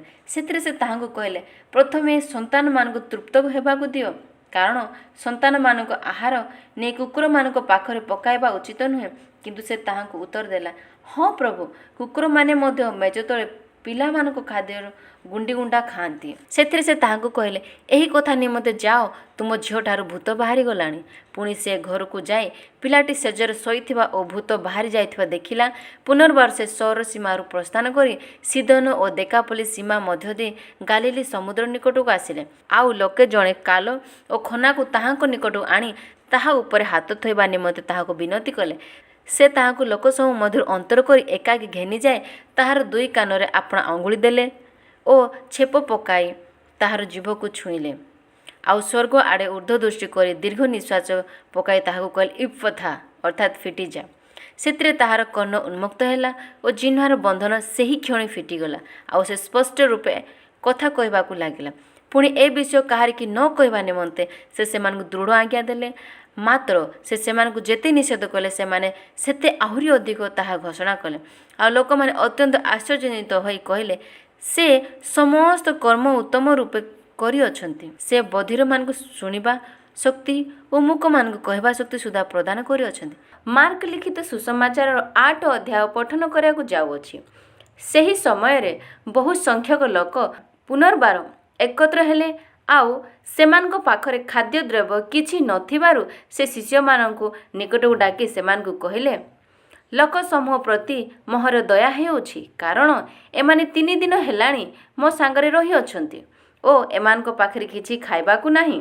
ଯଦି ମୁଁ ସେମାନଙ୍କୁ ଅନାହାରରେ ଘରକୁ ପଠାଏ, ତାହେଲେ ବାଟରେ ସେମାନଙ୍କ ହଂସା ଉଡ଼ିଯିବ। ସେମାନଙ୍କ ମଧ୍ୟରୁ କେତେକ ତ ଦୂରରୁ ଆସିଅଛନ୍ତି। ଶିଷ୍ୟମାନେ ତାହାଙ୍କୁ ଉତ୍ତର ଦେଲେ, ଏଠାରେ ଏହି ନିର୍ଜନ ସ୍ଥାନରେ କିଏ କେଉଁଠାରୁ ରୋଟି ଆଣି ଏମାନଙ୍କୁ ତୃପ୍ତ କରିପାରିବ? ସେ ସେମାନଙ୍କୁ ପଚାରିଲେ, ତୁମମାନଙ୍କ ପାଖରେ କେତୋଟି ରୋଟି ଅଛି? ସେମାନେ କହିଲେ, 7ଟି। ସେଥିରେ ସେ ଲୋକସମୂହ ଭୂମିରେ ବସିବାକୁ ଆଜ୍ଞା ଦେଲେ। ଆଉ ସେ ସେହି 7ଟି ରୋଟି ଘେନି ଧନ୍ୟବାଦ ଦେଇ ସେହି ସବୁ ଭାଙ୍ଗି ପରିବେଷଣ କରିବା ନିମନ୍ତେ ଆପଣା ଶିଷ୍ୟମାନଙ୍କୁ ଦେଲେ ଓ ସେମାନେ ଲୋକସମୂହକୁ ତାହା ପରିବେଷଣ କଲେ। ପୁଣି ସେମାନଙ୍କ ପାଖରେ ଅଳ୍ପ କେତୋଟି ସାନ ମାଛ ଥିଲା, ସେହି ସବୁକୁ ମଧ୍ୟ ସେ ଆଶୀର୍ବାଦ କରି ପରିବେଷଣ କରିବା ନିମନ୍ତେ କହିଲେ। ସେଥିରେ ସେମାନେ ଭୋଜନ କରି ତୃପ୍ତ ହେଲେ ଓ 7 ବେତା ବଳକା ଭଙ୍ଗା ରୋଟି ଉଠାଇଲେ। ସେମାନେ ପ୍ରାୟ 4000 ଲୋକ ଥିଲେ। ତାହାପରେ ସେ ସେମାନଙ୍କୁ ବିଦାୟ ଦେଲେ ଓ ସେହି କ୍ଷଣି ଆପଣା ଶିଷ୍ୟମାନଙ୍କ ସହିତ ନୌକାରେ ଚଢ଼ି ଦଲମନୁଥା ଅଞ୍ଚଳକୁ ଆସିଲେ। ପରେ ଫାରୁସୀମାନେ ବାହାରି ଆସି ତାହାଙ୍କ ସାଙ୍ଗରେ ବାଦାନୁବାଦ କରିବାକୁ ଲାଗିଲେ ଓ ତାହାଙ୍କୁ ପରୀକ୍ଷା କରିବା ଅଭିପ୍ରାୟରେ ଆକାଶରୁ ଗୋଟିଏ ଚିହ୍ନ ମାଗିଲେ। ସେଥିରେ ସେ ଆତ୍ମାରେ ବ୍ୟଥିତ ହୋଇ ଦୀର୍ଘ ନିଶ୍ୱାସ ଛାଡ଼ି କହିଲେ, ବର୍ତ୍ତମାନ ପୁରୁଷ କାହିଁକି ଚିହ୍ନ ଅନ୍ୱେଷଣ କରୁଅଛନ୍ତି? ମୁଁ ତୁମମାନଙ୍କୁ ସତ୍ୟ କହୁଅଛି, ବର୍ତ୍ତମାନ ପୁରୁଷକୁ କୌଣସି ଚିହ୍ନ ଦିଆଯିବ ନାହିଁ। ଆଉ ସେ ସେମାନଙ୍କୁ ଛାଡ଼ି ପୁନର୍ବାର ନୌକାରେ ଚଢ଼ି ଆରପାରିକି ବାହାରିଗଲେ। ସେତେବେଳେ ଶିଷ୍ୟମାନେ ରୋଟି ନେବାକୁ ପାଶୋରି ଗଲେ। ନୌକାରେ ସେମାନଙ୍କ ପାଖରେ କେବଳ ଗୋଟିଏ ମାତ୍ର ରୋଟି ଥିଲା। ପରେ ସେ ସେମାନଙ୍କୁ ଦୃଢ଼ ଆଜ୍ଞା ଦେଲେ, ସତର୍କ ହୁଅ, ଫାରୁସୀମାନଙ୍କ ଓ ହେରୋଦଙ୍କ ଖମୀରଠାରୁ ସାବଧାନ ହୋଇଥାଅ। ସେଥିରେ ସେମାନେ ପରସ୍ପର ତର୍କ ବିତର୍କ କରି କହିବାକୁ ଲାଗିଲେ, ଆମ୍ଭମାନଙ୍କ ପାଖରେ ରୋଟି ନାହିଁ ବୋଲି ସେ ଏହା କହୁଅଛନ୍ତି। ସେ ତାହା ଜାଣି ସେମାନଙ୍କୁ କହିଲେ, ତୁମମାନଙ୍କ ପାଖରେ ରୋଟି ନାହିଁ ବୋଲି କାହିଁକି ପରସ୍ପର ତର୍କ ବିତର୍କ କରୁଅଛ? ତୁମେମାନେ କ'ଣ ଏପର୍ଯ୍ୟନ୍ତ ଜାଣୁନାହ କି ବୁଝୁନାହ? ତୁମମାନଙ୍କ ହୃଦୟ କ'ଣ ଜଡ଼ ହୋଇ ରହିଅଛି? ଚକ୍ଷୁ ଥାଉ ଥାଉ କି ଦେଖୁନାହ, ପୁଣି କହ୍ନ ଥାଉ ଥାଉ କି ଶୁଣୁନାହ? ସେହି 5000 ଲୋକଙ୍କ ମଧ୍ୟରେ ମୁଁ ଯେତେବେଳେ 5ଟି ରୋଟି ଭାଙ୍ଗିଥିଲି, ସେତେବେଳେ ତୁମେମାନେ ପୁରା କେତେ ଟୋକାଏ ଭଙ୍ଗା ଖଣ୍ଡ ଉଠାଇ ନେଇଥିଲ, ତାହା କି ତୁମମାନଙ୍କ ସ୍ମରଣ ନାହିଁ? ସେମାନେ ତାହାଙ୍କୁ କହିଲେ, 12 ଟୋକାଏ। आउ ସେହି 4000 ଲୋକଙ୍କ ମଧ୍ୟରେ ମୁଁ ଯେତେବେଳେ 7ଟି ରୋଟି ଭାଙ୍ଗିଥିଲି ସେତେବେଳେ ତୁମେମାନେ ପୁରା କେତେ ବେତା ଭଙ୍ଗା ଖଣ୍ଡ ଉଠାଇ ନେଇଥିଲ? ସେମାନେ କହିଲେ 7 ବେତା। ସେଥିରେ ସେ ସେମାନଙ୍କୁ କହିଲେ, ତୁମେମାନେ କ'ଣ ଏପର୍ଯ୍ୟନ୍ତ ବୁଝୁନାହଁ? ପରେ ସେମାନେ ବେଥସାଇଦାକୁ ଆସିଲେ, ଆଉ ଲୋକେ ଜଣେ ଅନ୍ଧକୁ ତାହାଙ୍କ ନିକଟ ଆଣି ତାହାଙ୍କୁ ଛୁଇଁବା ପାଇଁ ତାହାଙ୍କୁ ବିନତି କଲେ। ତେଣୁ ସେ ଅନ୍ଧଟିର ହାତ ଧରି ତାହାକୁ ଗାଁ ବାହାରକୁ ଘେନିଗଲେ। ପୁଣି ତାହାର ଆଖିରେ ଛେପ ପକାଇ ଓ ତାହା ଉପରେ ହାତ ଥୋଇ ତାହାକୁ ପଚାରିଲେ, ତୁମେ କି କିଛି ଦେଖୁଅଛ? ସେ ଚାହିଁ କହିଲା, ମୁଁ ମନୁଷ୍ୟମାନଙ୍କୁ ଦେଖୁଅଛି, କାରଣ ମୁଁ ଗଛ ପରି କ'ଣ ଚାଲୁଥିବା ଦେଖୁଅଛି। ତାହାପରେ ସେ ପୁଣି ତାହାର ଆଖିରେ ହାତ ଦେଲେ। ସେଥିରେ ସେ ସ୍ପଷ୍ଟ ରୂପେ ଦେଖିଲା ଓ ସୁସ୍ଥ ହୋଇ ଏକ ଦୃଷ୍ଟିରେ ସମସ୍ତ ବିଷୟକୁ ଚାହିଁବାକୁ ଲାଗିଲା। ପରେ ସେ ତାହାଙ୍କୁ ତାହାର ଘରକୁ ପଠାଇ ଦେଇ କହିଲେ, ଏ ଗାଁ ଭିତରକୁ ସୁଦ୍ଧା ଯାଅ ନାହିଁ। ଏଥି ଉତ୍ତରେ ଯୀଶୁ ଓ ତାହାଙ୍କ ଶିଷ୍ୟମାନେ କାଇସରିଆ ଫିଲିପି ଅଞ୍ଚଳରେ ଗ୍ରାମମାନଙ୍କୁ ପ୍ରସ୍ଥାନ କଲେ। ଆଉ ପଥ ମଧ୍ୟରେ ସେ ଆପଣା ଶିଷ୍ୟମାନଙ୍କୁ ପଚାରିବାକୁ ଲାଗିଲେ, ମୁଁ କିଏ ବୋଲି ଲୋକେ କ'ଣ କହନ୍ତି? ଏଥିରେ ସେମାନେ ତାହାଙ୍କୁ କହିଲେ, ବାପ୍ତିଜକ ଜୋହନ, ଆଉ କେହି କେହି ଏଲିୟ, କିନ୍ତୁ କେହି କେହି କହନ୍ତି ଭାବବାଦୀମାନଙ୍କ ମଧ୍ୟରୁ ଜଣେ। ସେ ସେମାନଙ୍କୁ ପଚାରିଲେ, କିନ୍ତୁ ମୁଁ କିଏ ବୋଲି ତୁମେମାନେ କ'ଣ କହୁଅଛ? ପିତର ତାହାଙ୍କୁ ଉତ୍ତର ଦେଲେ, ଆପଣ ଖ୍ରୀଷ୍ଟ। ସେଥିରେ ସେ ସେମାନଙ୍କୁ ତାହାଙ୍କ ବିଷୟରେ କାହାରିକି କିଛି ନ କହିବାକୁ ଦୃଢ଼ ରୂପେ ଆଜ୍ଞା ଦେଲେ। ଆଉ ସେ ସେମାନଙ୍କୁ ଶିକ୍ଷା ଦେବାକୁ ଲାଗିଲେ ଯେ ମନୁଷ୍ୟପୁତ୍ରଙ୍କୁ ଅବଶ୍ୟ ବହୁତ ଦୁଃଖ ଭୋଗ କରିବାକୁ ହେବ ଏବଂ ପ୍ରାଚୀନ, ପ୍ରଧାନ ଯାଜକ ଓ ଶାସ୍ତ୍ରୀମାନଙ୍କ ଦ୍ୱାରା ଅଗ୍ରିଆ ହୋଇ ହତ ହେବାକୁ ହେବ, ପୁଣି 3 ଦିନ ପରେ ପୁନରୁତ୍ଥାନ କରିବାକୁ ହେବ। ଏହି କଥା ସେ ସ୍ପଷ୍ଟ ରୂପେ କହିଲେ। ସେଥିରେ ପିତର ତାହାଙ୍କୁ ଗୋଟିଏ ପାଖକୁ ଘେନିଯାଇ ଅନୁଯୋଗ କରିବାକୁ ଲାଗିଲେ। କିନ୍ତୁ ସେ ବୁଲି ପଡ଼ି ଆପଣା ଶିଷ୍ୟମାନଙ୍କୁ ଦେଖି ପିତରଙ୍କୁ ଅନୁଯୋଗ କରି କହିଲେ, ମୋ ଆଗରୁ ଦୂର ହୁଅ ଶୈତାନ, କାରଣ ତୁମ୍ଭେ ଈଶ୍ୱରଙ୍କ ବିଷୟ ନ ଭାବି ମନୁଷ୍ୟର ବିଷୟ ଭାବୁଅଛ। ତପ୍ତରେ ସେ ଆପଣା ଶିଷ୍ୟମାନଙ୍କ ସହିତ ଲୋକସମୂହଙ୍କ ନିକଟକୁ ଡାକି କହିଲେ, କେହି ଯେବେ ମୋହର ଅନୁଗାମୀ ହେବାକୁ ଇଚ୍ଛା କରେ, ତେବେ ସେ ଆପଣାକୁ ଅସ୍ୱୀକାର କରୁ, ପୁଣି ଆପଣା କ୍ରୁଶ ଘେନି ମୋହର ଅନୁଗମନ କରୁ। କାରଣ ଯେ କେହି ଆପଣା ଜୀବନ ରକ୍ଷା କରିବାକୁ ଇଚ୍ଛା କରେ, ସେ ତାହା ହରାଇବ, କିନ୍ତୁ ଯେ କେହି ମୋହର ଓ ସୁସମାଚାର ନିମନ୍ତେ ଆପଣା ଜୀବନ ହରାଇବ, ସେ ତାହା ରକ୍ଷା କରିବ। ଆଉ ମନୁଷ୍ୟ ଯେବେ ସମସ୍ତ ଜଗତ ଲାଭ କରି ନିଜ ଜୀବନ ହରାଏ, ତେବେ ତାହାର କି ଲାଭ? ପୁଣି ମନୁଷ୍ୟ ଆପଣା ଜୀବନ ବଦଳରେ କ'ଣ ଦେଇପାରେ? ଯେଣୁ ଯେ କେହି ଏହି କାଳର ବ୍ୟଭିଚାରୀ ଓ ପାପିଷ୍ଠ ଲୋକମାନଙ୍କ ମଧ୍ୟରେ ମୋହର ଓ ମୋହର ବାକ୍ୟ ବିଷୟ ଲଜ୍ଜାବୋଧ କରେ, ମନୁଷ୍ୟପୁତ୍ର ଯେତେବେଳେ ପବିତ୍ର ଦୂତମାନଙ୍କ ସହିତ ଆପଣା ପିତାଙ୍କ ମହିମାରେ ଆଗମନ କରିବେ, ସେତେବେଳେ ସେ ମଧ୍ୟ ତାହା ବିଷୟରେ ଲଜ୍ଜାବୋଧ କରିବେ। ମାର୍କ ଲିଖିତ ସୁସମାଚାର 9 ଅଧ୍ୟାୟ ପଠନ କରିବାକୁ ଯାଉଅଛି। ପୁନଶ୍ଚ ସେ ସେମାନଙ୍କୁ କହିଲେ, ମୁଁ ତୁମ୍ଭମାନଙ୍କୁ ସତ୍ୟ କହୁଅଛି, ଈଶ୍ୱରଙ୍କ ରାଜ୍ୟକୁ ପରାକ୍ରମରେ ଉପସ୍ଥିତ ନ ଦେଖିବା ପର୍ଯ୍ୟନ୍ତ ଏଠାରେ ଠିଆ ହୋଇଥିବା ଲୋକମାନଙ୍କ ମଧ୍ୟରୁ କେତେକ କୌଣସି ପ୍ରକାର ମୃତ୍ୟୁର ଆସ୍ୱାଦ ପାଇବେ ନାହିଁ। 6 ଦିନ ପରେ ଯୀଶୁ କେବଳ ପିତର, ଯାକୋବ ଓ ଯୋହନଙ୍କୁ ସାଙ୍ଗରେ ଘେନି ଅନ୍ତର ହୋଇ ସେମାନଙ୍କୁ ଗୋଟିଏ ଉଚ୍ଚ ପର୍ବତକୁ ନେଇଗଲେ। ଆଉ ସେ ସେମାନଙ୍କ ସାକ୍ଷାତରେ ରୂପାନ୍ତରିତ ହେଲେ।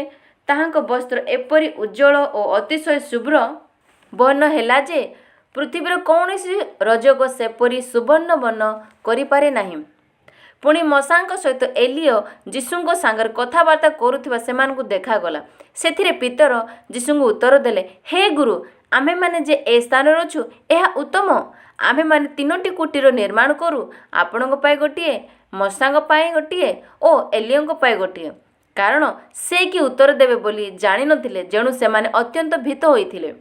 ପୁଣି ଖଣ୍ଡେ ମେଘ ଆସି ସେମାନଙ୍କୁ ଆଚ୍ଛାଦନ କଲା, ଆଉ ସେହି ମେଘରୁ ଏହି ବାଣୀ ହେଲା, ଏ ଆମ୍ଭର ପ୍ରିୟ ପୁତ୍ର, ଏହାଙ୍କ ବାକ୍ୟ ଶ୍ରବଣ କର।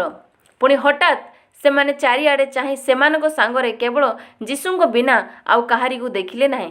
ସେମାନେ ପର୍ବତରୁ ଓହ୍ଲାଇବା ସମୟରେ ସେ ସେମାନଙ୍କୁ ଦୃଢ଼ ଆଜ୍ଞା ଦେଇ କହିଲେ, ତୁମେମାନେ ଯାହା ଯାହା ଦେଖିଅଛ, ସେହି ସବୁ ମୃତମାନଙ୍କ ମଧ୍ୟରୁ ମନୁଷ୍ୟମାନଙ୍କ ପୁନରୁତ୍ଥାନ ନ ହେବା ପର୍ଯ୍ୟନ୍ତ କାହାରିକି କୁହ ନାହିଁ। ସେଥିରେ ସେମାନେ ସେହି କଥା ଧରି ମୃତମାନଙ୍କ ମଧ୍ୟରୁ ପୁନରୁତ୍ଥାନ ଯେ କ'ଣ, ସେ ବିଷୟରେ ଆପଣା ଆପଣା ମଧ୍ୟରେ ବାଦାନବାଦ କରିବାକୁ ଲାଗିଲେ। ଆଉ ସେମାନେ ତାହାଙ୍କୁ ପଚାରିଲେ, ପ୍ରଥମରେ ଅବଶ୍ୟ ଏଲିୟଙ୍କର ଆଗମନ ହେବ, ଶାସ୍ତ୍ରୀମାନେ ଏହି କଥା କିପରି କହନ୍ତି? ସେଥିରେ ସେ ସେମାନଙ୍କୁ କହିଲେ, ଏଲିଓ ପ୍ରଥମେ ଆସି ସମସ୍ତ ବିଷୟ ପୁନଃସ୍ଥାପନ କରିବା କଥା ସତ, ମାତ୍ର ମନୁଷ୍ୟପୁତ୍ର ବହୁ ଦୁଃଖ ଭୋଗ କରି ତୁଚ୍ଛୀକୃତ ହେବେ, ଏହା କିପରି ତାହାଙ୍କ ବିଷୟ ଲେଖା ଅଛି? କିନ୍ତୁ ମୁଁ ତୁମମାନଙ୍କୁ କହୁଅଛି, ଏଲିଓ ଆସି ସାରିଲେଣି, ଆଉ ତାହାଙ୍କ ବିଷୟରେ ଯେପରି ଲେଖା ଅଛି ତଦନୁସାରେ ମଧ୍ୟ ସେମାନେ ତାହାଙ୍କ ପ୍ରତି ଯାହା ଇଚ୍ଛା ତାହା କରିଅଛନ୍ତି। ପରେ ସେମାନେ ଶିଷ୍ୟମାନଙ୍କ ନିକଟକୁ ଆସି ଦେଖିଲେ, ସେମାନଙ୍କ ଚତୁର୍ଦିଗରେ ବହୁ ସଂଖ୍ୟକ ଲୋକ ଆଉ ଶାସ୍ତ୍ରୀମାନେ ସେମାନଙ୍କ ସହିତ ବାଦାନୁବାଦ କରୁଅଛନ୍ତି। ଲୋକସମୂହ ତାହାଙ୍କୁ ଦେଖିବା ମାତ୍ରେ ଅତିଶୟ ବିସ୍ମୟାନ୍ୱିତ ହେଲେ ଓ ଦୌଡ଼ି ଆସି ତାହାଙ୍କୁ ନମସ୍କାର କରିବାକୁ ଲାଗିଲେ। ପରେ ସେ ସେମାନଙ୍କୁ ପଚାରିଲେ, ତୁମେମାନେ ସେମାନଙ୍କ ସହିତ କ'ଣ ବାଦାନୁବାଦ କରୁଅଛ? ଲୋକସମୂହ ମଧ୍ୟରୁ ଜଣେ ତାହାଙ୍କୁ ଉତ୍ତର ଦେଲା, ହେ ଗୁରୁ, ମୁଁ ମୋର ପୁଅକୁ ଆପଣଙ୍କ ନିକଟକୁ ଆଣିଥିଲି। ତାହାକୁ ଗୋଟିଏ ଫୁଙ୍କା ଭୂତ ଲାଗିଅଛି। ଯେକୌଣସି ସ୍ଥାନରେ ସେ ତାହାକୁ ଧରେ, ତାହାକୁ ତଳେ ପକାଇଦିଏ। ତାହାର ମୁହଁରୁ ଫେଣ ବାହାରେ ଓ ସେ ଦାନ୍ତ ରଗଡ଼େ, ଆଉ ସେ ଶୁଖି ଯାଉଅଛି। ତାହାକୁ ଛଡ଼ାଇବା ନିମନ୍ତେ ମୁଁ ଆପଣଙ୍କ ଶିଷ୍ୟମାନଙ୍କୁ କହିଥିଲି, କିନ୍ତୁ ସେମାନେ ପାରିଲେ ନାହିଁ। ସେ ସେମାନଙ୍କୁ ଉତ୍ତର ଦେଲେ, ଆରେ ଅବିଶ୍ୱାସୀ ବଂଶ, କେତେ କାଳ ମୁଁ ତୁମମାନଙ୍କ ସାଙ୍ଗରେ ରହିବି? କେତେ କାଳ ତୁମମାନଙ୍କ ବ୍ୟବହାର ସହିବି? ତାହାଙ୍କୁ ମୋ ପାଖକୁ ଆଣ। ସେଥିରେ ସେମାନେ ତାହାଙ୍କୁ ତାହାଙ୍କ ଛାମୁକୁ ଆଣିଲେ।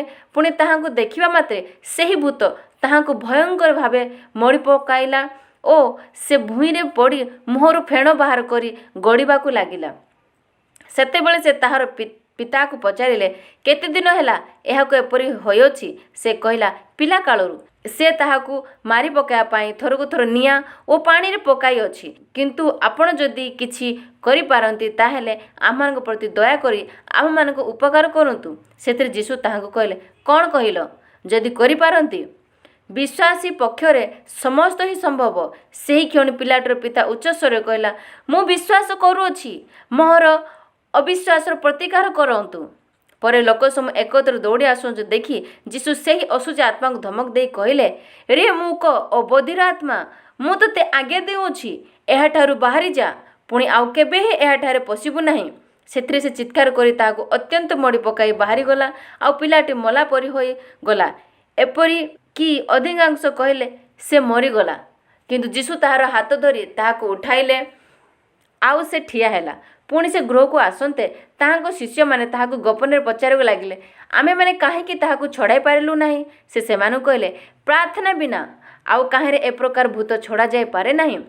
ସେମାନେ ସେହି ସ୍ଥାନରୁ ପ୍ରସ୍ଥାନ କରି ଗାଲିଲୀର ମଧ୍ୟ ଦେଇ ଯାତ୍ରା କଲେ, ଆଉ କେହି ତାହା ଜାଣନ୍ତୁ ବୋଲି ତାହାଙ୍କର ଇଚ୍ଛା ନଥିଲା, କାରଣ ସେ ଆପଣା ଶିଷ୍ୟମାନଙ୍କୁ ଏହି କଥା କହି ଶିକ୍ଷା ଦେଉଥିଲେ, ମନୁଷ୍ୟପୁତ୍ର ମନୁଷ୍ୟମାନଙ୍କ ହସ୍ତରେ ସମର୍ପିତ ହୋଇଅଛନ୍ତି। ପୁଣି ସେମାନେ ତାହାକୁ ବଧ କରିବେ, ଆଉ ସେ ହତ ହେଲା ଉତ୍ତାରେ 3 ଦିନ ପରେ ପୁନରୁତ୍ଥାନ କରିବେ। ପୁଣି ସେମାନେ ତାଙ୍କୁ ବଧ କରିବେ, ଆଉ ସେ ହତ ହେଲା ଉତ୍ତାରେ 3 ଦିନ ପରେ ପୁନରୁତ୍ଥାନ କରିବେ। କିନ୍ତୁ ସେମାନେ ସେହି କଥା ବୁଝିଲେ ନାହିଁ ଓ ତାହାଙ୍କୁ ପଚାରିବାକୁ ଭୟ କରୁଥିଲେ। ପରେ ସେମାନେ କଫରନାହୁମକୁ ଆସିଲେ। ସେ ଘରେ ପହଞ୍ଚି ସେମାନଙ୍କୁ ପଚାରିଲେ, ତୁମେମାନେ ବାଟରେ କ'ଣ ତର୍କ ବିତର୍କ କରୁଥିଲ? କିନ୍ତୁ ସେମାନେ ନିରୁତ୍ତର ହୋଇ ରହିଲେ, କାରଣ କିଏ ଶ୍ରେଷ୍ଠ ଏ ବିଷୟ ଘେନି ସେମାନେ ବାଟରେ ପରସ୍ପର ବାଦାନବାଦ କରିଥିଲେ। କିନ୍ତୁ ସେମାନେ ନିରୁତ୍ତର ହୋଇ ରହିଲେ, କାରଣ କିଏ ଶ୍ରେଷ୍ଠ ଏ ବିଷୟ ଘେନି ସେମାନେ ବାଟରେ ପରସ୍ପର ବାଦାନବାଦ କରିଥିଲେ। ସେଥିରେ ସେ ଉପବେଶନ କରି ଦ୍ୱାଦଶଙ୍କୁ ଆହ୍ୱାନ କଲେ ଓ ସେମାନଙ୍କୁ କହିଲେ, ଯଦି କେହି ପ୍ରଧାନ ହେବାକୁ ଇଚ୍ଛା କରେ, ତାହେଲେ ସେ ସମସ୍ତଙ୍କ ଠାରୁ ସାନ ଓ ସମସ୍ତଙ୍କର ସେବକ ହେଉ। ପୁଣି ସେ ଗୋଟିଏ ସାନ ପିଲାକୁ ଘେନି ସେମାନଙ୍କ ମଧ୍ୟରେ ଠିଆ କରାଇଲେ ଓ ତାହାକୁ ଆଲିଙ୍ଗନ କରି ସେମାନଙ୍କୁ କହିଲେ, ଯେ କେହି ମୋ ନାମରେ ଏପରି ସାନ ପିଲାମାନଙ୍କ ମଧ୍ୟରୁ ଜଣକୁ ଗ୍ରହଣ କରେ, ସେ ମୋତେ ଗ୍ରହଣ କରେ। ଆଉ ଯେ କେହି ମୋତେ ଗ୍ରହଣ କରେ, ସେ ମୋତେ ଗ୍ରହଣ କରେ ନାହିଁ, ମାତ୍ର ମୋହର ପ୍ରେରଣକର୍ତ୍ତାଙ୍କୁ ଗ୍ରହଣ କରେ। ଜନ ତାଙ୍କୁ କହିଲେ, ହେ ଗୁରୁ, ଆମ୍ଭମାନଙ୍କ ଦଳରେ ନଥିବା ଜଣକୁ ଆପଣଙ୍କ ନାମରେ ଭୂତ ଛଡ଼ାଇବାର ଦେଖିଲୁ, ଆଉ ସେ ଆମ୍ଭମାନଙ୍କ ଦଳରେ ନଥିବାରୁ ତାହାକୁ ମନା କଲୁ। କିନ୍ତୁ ଯୀଶୁ କହିଲେ, ତାହାକୁ ମନା କର ନାହିଁ, କାରଣ ମୋ ନାମରେ ଶକ୍ତିର କାର୍ଯ୍ୟ କରି ହଠାତ୍ ମୋହର କୃଷ୍ଣା କରିପାରିବ ଏପରି ଲୋକ କେହି ନାହିଁ। କାରଣ ଯେ ଆମମାନଙ୍କ ବିପକ୍ଷ ନୁହେଁ, ସେ ଆମମାନଙ୍କ ସପକ୍ଷ। ମୁଁ ତୁମମାନଙ୍କୁ ସତ୍ୟ କହୁଛି, ତୁମେମାନେ ଖ୍ରୀଷ୍ଟଙ୍କ ଲୋକ ବୋଲି ଯେ କେହି ତୁମମାନଙ୍କୁ ଗିନାଏ ପାଣି ପିଇବାକୁ ଦେବ, ସେ କୌଣସି ପ୍ରକାରେ ଆପଣା ପୁରସ୍କାର ହରାଇବ ନାହିଁ। ଆଉ ଯେ କେହି ବିଶ୍ୱାସ କରୁଥିବା ଏହି କ୍ଷୁଦ୍ରମାନଙ୍କ ମଧ୍ୟରୁ ଜଣଙ୍କର ବିଘ୍ନର କାରଣ ହୁଏ, ତାହା ବେକରେ ଗୋଟିଏ ବଡ଼ ଚକି ପଥର ଟଙ୍ଗାଯାଇ ତାହାକୁ ସମୁଦ୍ର ନିକ୍ଷେପ କରାଯାଇଥିଲେ ତାହା ପକ୍ଷରେ ଭଲ ହୋଇଥାନ୍ତା। पुणी तुमर हस्त जदि तुमर विघ्नर कारण हुए तेबे ताहा काटी पकाओ। दुई हस्त घेनी नरकरे अर्थात अनिर्बाण अग्नि मध्य को जीवा अपेक्षा बरं पंगु होई जीवन में प्रवेश करिया तुम पक्षरे भल। कारण नरकरे सेमानकर कीट क्षय पाए नहीं आउ अग्नि निर्वापित हुए नहीं। आउ तुमर पाद जदि तुमर विघ्नर कारण हुए तेबे ताहा काटी पकाओ। दुई पाद घेनी नरकरे निक्षिप्त हेबा अपेक्षा बरं खंज होई जीवन में प्रवेश करिबा तुम पक्षरे भल। कारण नरकरे सेमानकर कीट क्षय पाए नहीं आउ अग्नि निर्वापित हुए नहीं। पुणी तुम्हार चक्षु जदि तुम्हार विघ्नर कारण हुए तेबे ताहा उपाड़ी पकाओ। दुई चक्षु घेनी नरकरे निक्षिप्त हेबा अपेक्षा बरं एक चक्षु घेनी ईश्वर राज्य प्रवेश करिबा तुम पक्षरे भल। कारण नरकरे सेमानकर कीट क्षय पाए नहीं आउ अग्नि निर्वापित हुए नहीं। जेणु प्रत्येक जन अग्नि रे लवणाक्त हेबो। लवण उत्तम किंतु लवण जदि लवणात्महीन हुए ताहले ताहाको काहिरे स्वादयुक्त करिवो। तुमे माने अपना अपना ठारे लवण रख एवं परस्पर सहित शांति रुह। मार्क लिखित सुसमाचार 10 अध्याय पठन कराकू जाउछि। से स्थान प्रस्थान करी जिहुदा सीमा और जर्दनर परपारी को आसिले। आउ लोक समूह पुनर्बार ताहाको निकट एकत्र हुअन्ते से निज रीति अनुसार सेमानकु पुणी शिक्षा देबाकू लागिले। इति मध्यरे फारोसी माने ताहाको निकट आसी ताहाको परीक्षा करी पचारिले, आपणा स्त्री की परित्याग करवा कौन पुरुष पक्षरे न्यायसंगत? से सेमानकु उत्तर देले, मौसा तुमानकु की आज्ञा देई अछंती? सेमाने कहले, त्यागपत्र लिखि स्त्री को परित्याग करने निमंते मौसा अनुमति दे अछंती। सेथिरे जीशु सेमान कहले, तुमको हृदयर कठिनता देखि से तुमको निमंते एही आज्ञा लिपिबंध करि अछंती। किंतु सृष्टिर आरंभरू से सेमानकु पुरुष और स्त्री करी सृष्टि कले। एही कारणर पुरुष अपना पितामाता को परित्याग करिबो आउ से दुहे एकांग हेबे। एणु सेमाने आउ दुई नुहंती किंतु एकांग अटंती। अतएव ईश्वर जहाँ संयुक्त करि अछंती मनुष्य ताहा विभिन्न न करू। परे शिष्य माने घरे ताहांकु ए विषय पुनर्बार पचारिकु लागिले। सेथिरे से सेमान कहले, जे केही आपणा स्त्री की परित्याग करी अन्य को विवाह करे से ताहा विरुद्ध बेविचार करे। आउ जदि स्त्री आपणा स्वामी की परित्याग करी अन्य को विवाह करे तेबे से बेविचार करे। से जेपरि शिशु मानकु स्पर्श करती एथिपाई लोके सेमानकु ताहांको निकटକୁ आनिबाकु लागिले। मात्र शिष्य माने सेमानकु धमक देले। जीशु ताहा देखि विरक्त होई सेमानकु कहले, शिशु मानकु मो निकटକୁ आसिबाकु दियो, सेमानकु मना करो नाही। कारण ईश्वरଙ୍କ राज्य एही प्रकार लोक मानकर। मु तुमको सत्य कहूची, जे केही शिशु परी ईश्वरଙ୍କ राज्य ग्रहण न करे से कौनसी प्रकार सेथिरे प्रवेश करिवो नाही। पुणी से सेमानकु कोଳରେ घेनी ओ सेमानकु उपरे हाथ थोई सेमानकु आशीर्वाद कले। से पुनर्बार यात्रा आरंभ करने समय जड़े दौड़ी आसी ताहांको छामुरे जानुपाती ताहांको पचारिले, हे सद्गुरु, अनंत जीवनर अधिकारी हेबा निमंते मु कौन करिबी? सेथिरे जीशु तांकु कहिले, मते सत् बोली काहेकि कहुअछ? जनक बिना अर्थात ईश्वरଙ୍କ बिना अन्य केही सत् नुहे। आज्ञा गुड़िक तो तुम्हें जान, नरहत्या कर नहीं, बेविचार कर नहीं, चोरी कर नहीं, मिथ्या साक्ष्य दियो नहीं, प्रवंचना कर नहीं, आपण पितामाता को समादर करो। से सेमान कहले, हे गुरु, यही समस्त मु यौवन कालरू पालन करि आसी अछि। जीशु ताहा देखि जीशु तांको प्रति एक दृष्टि चाहि तांको स्नेह कले और कहले, तुम्हार गोटे विषय उणा अछि, तुम्हें जाई आपणार सर्वस्व विक्रय करी दरिद्र मानकु दान करो, आओ तुम्हें स्वर्गरे धन पाइब, पुणी आसी मोहर अनुगमन करो। किंतु एही कथारे तांको मुख मलिन होइगला और से दुखित होई चलीगले, कारण तांकर बहुत संपत्ति थिला। सेथिरे जीशु चतुर्दिग को दृष्टिपात करी शिष्य मानकु कहले, जेउ मानकर धन अछि से माने केडे कष्टर ईश्वर राज्य प्रवेश करिवे। ताहांको कथा शुणी शिष्य माने विस्मयान्वित हेले। किंतु जीशु पुनर्बार सेमानकु उत्तर देले, बस्यगण, ईश्वर राज्य प्रवेश करबा केडे कष्टकर। ईश्वर राज्य धनी लोकर प्रवेश करबा अपेक्षा बरम सूचीर छिद्र देई ओटर जीवा सहज। एथिरे सेमान अतिशय आश्चर्यजनित होई परस्पर कहले, तेबे किए परित्राण पाई पारे? जीशु सेमान एक दृष्टि चाहि कहले, एहा मनुष्यर असाध्य किंतु ईश्वरଙ୍କ नुहे, कारण ईश्वरଙ୍କ समस्त साध्य। ପିତର ତାହାଙ୍କୁ କହିବାକୁ ଲାଗିଲେ, ଦେଖନ୍ତୁ ଆମ୍ଭେମାନେ ସମସ୍ତ ପରିତ୍ୟାଗ କରି ଆପଣଙ୍କ ଅନୁଗାମୀ ହୋଇଅଛୁ। ଯୀଶୁ କହିଲେ, ମୁଁ ତୁମମାନଙ୍କୁ ସତ୍ୟ କହୁଛି, ଯେଉଁ ଲୋକ ମୋହର ଓ ସୁସମାଚାର ନିମନ୍ତେ ଗୃହ କିମ୍ବା ଭ୍ରାତା କି ଭଗ୍ନୀ କି ମାତା କି ପିତା କି ସନ୍ତାନ ସନ୍ତତି କି ଭୂମି ପରିତ୍ୟାଗ କରିଅଛି, ଆଉ ଏବେ ଇହ କାଳରେ ତାଡ଼ନା ସଙ୍ଗେ ସଙ୍ଗେ ସତଗୁଣରେ ଗୃହ ଭ୍ରାତା ଭଗ୍ନୀ ମାତା ସନ୍ତାନ ସନ୍ତତି ଓ ଭୂମି ପୁଣି ପରକାଳରେ ଅନନ୍ତ ଜୀବନ ନ ପାଇବ, ଏପରି ଲୋକେ କେହି ନାହିଁ। କିନ୍ତୁ ପ୍ରଥମରେ ଥିବା ଅନେକ ଲୋକ ଶେଷରେ ପଡ଼ିବେ ଓ ଶେଷରେ ଥିବା ଅନେକ ଲୋକ ପ୍ରଥମେ ହେବେ। ସେମାନେ ଜେରୁସାଲେମକୁ ଯାତ୍ରା କରୁଥିବା ସମୟରେ ପଥ ମଧ୍ୟରେ ଥିଲେ ଓ ଯୀଶୁ ସେମାନଙ୍କୁ ଆଗେ ଆଗେ ଯାଉଥିଲେ, ଆଉ ସେମାନେ ବିସ୍ମାନିତ ଓ ପଶ୍ଚାତଗାମୀ ଲୋକେ ଭୀତ ହୋଇଥିଲେ। ଏଣୁ ସେ ପୁନର୍ବାର ଦ୍ୱାଦଶଙ୍କୁ ଅନ୍ତର କରି ତାହାଙ୍କ ପ୍ରତି ଯାହା ଯାହା ଘଟିବାକୁ ଯାଉଅଛି ସେହି ସବୁ ସେମାନଙ୍କୁ ଜଣାଇବାକୁ ଲାଗିଲେ। ସେ କହିଲେ, ଦେଖ ଆମ୍ଭେମାନେ ଜେରୁସାଲେମକୁ ଯାତ୍ରା କରୁଅଛୁ। ମନୁଷ୍ୟପୁତ୍ର ପ୍ରଧାନ ଯାଜକ ଓ ଶାସ୍ତ୍ରୀମାନଙ୍କ ହସ୍ତରେ ସମର୍ପିତ ହେବେ, ଆଉ ସେମାନେ ତାହାଙ୍କୁ ପ୍ରାଣଦଣ୍ଡାକ ଦେଇ ବିଜାତିମାନଙ୍କ ହସ୍ତରେ ସମର୍ପଣ କରିବେ। ପୁଣି ସେମାନେ ତାହାଙ୍କୁ ପରିହାସ କରିବେ, ତାହାଙ୍କ ଉପରେ ଛେପ ପକାଇବେ, ତାହାଙ୍କୁ କରଡ଼ା ମାରିବେ ଓ ବଧ କରିବେ, ଆଉ 3 ଦିନ ଉତ୍ତାରେ ସେ ପୁନରୁତ୍ଥାନ କରିବେ। ପରେ ଜେବଦୀଙ୍କ ପୁତ୍ରମାନେ ଯାକୋବ ଓ ଯୋହନ ତାହାଙ୍କ ଛାମୁକୁ ଆସି କହିଲେ, ହେ ଗୁରୁ, ଆମ୍ଭମାନଙ୍କ ଇଚ୍ଛା ଯେ ଆମ୍ଭେମାନେ ଆପଣଙ୍କ ଠାରୁ ଯାହା କିଛି ମାଗିବୁ ତାହା ଆମ୍ଭମାନଙ୍କ ପାଇଁ ଆପଣ କରନ୍ତୁ।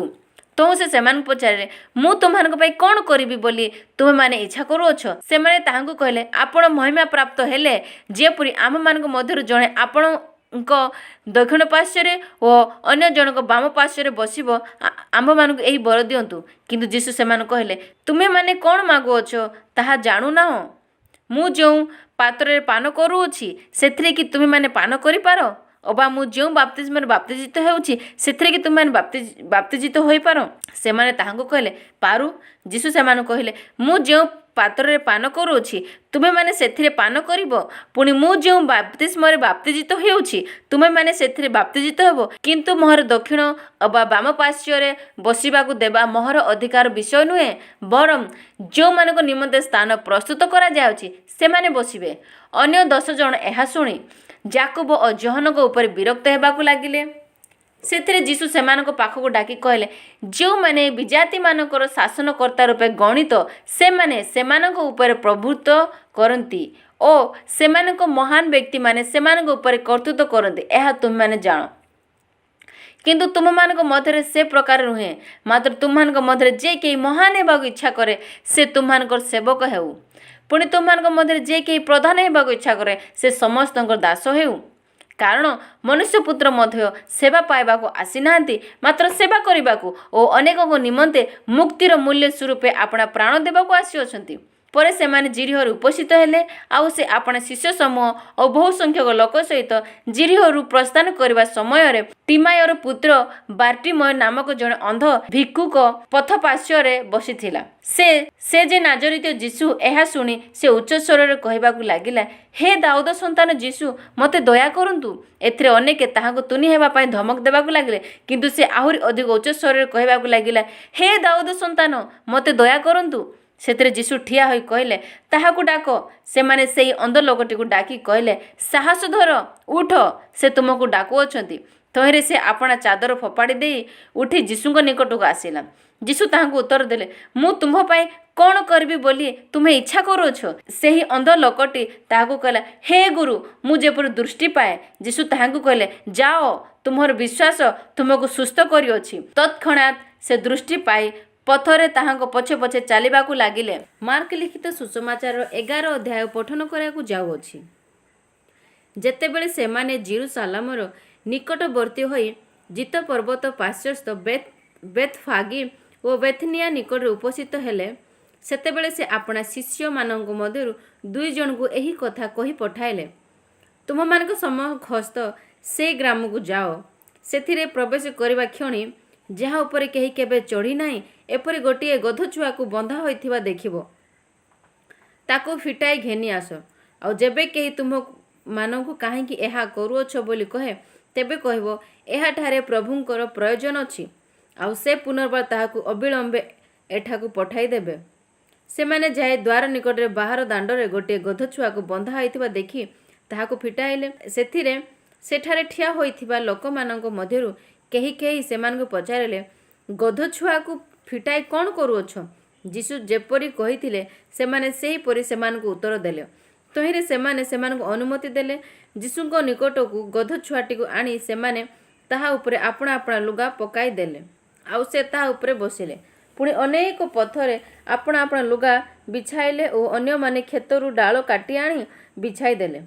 ଆଉ ଆଗରେ ଓ ପଛରେ ଯାଉଥିବା ଲୋକମାନେ ଉଚ୍ଚ ସ୍ୱରରେ କହିବାକୁ ଲାଗିଲେ, ହୋଶାନା, ପ୍ରଭୁଙ୍କ ନାମରେ ଯେ ଆସୁଅଛନ୍ତି ସେ ଧନ୍ୟ। ଆମ୍ଭମାନଙ୍କ ପିତୃପୁରୁଷ ଦାଉଦଙ୍କର ଯେଉଁ ରାଜ୍ୟ ଆସୁଅଛି ତାହା ଧନ୍ୟ। ଊର୍ଦ୍ଧ୍ୱ ଲୋକରେ ହୋଶାନା। ପରେ ସେ ଜେରୁସାଲେମକୁ ଆସି ମନ୍ଦିର ପ୍ରବେଶ କଲେ।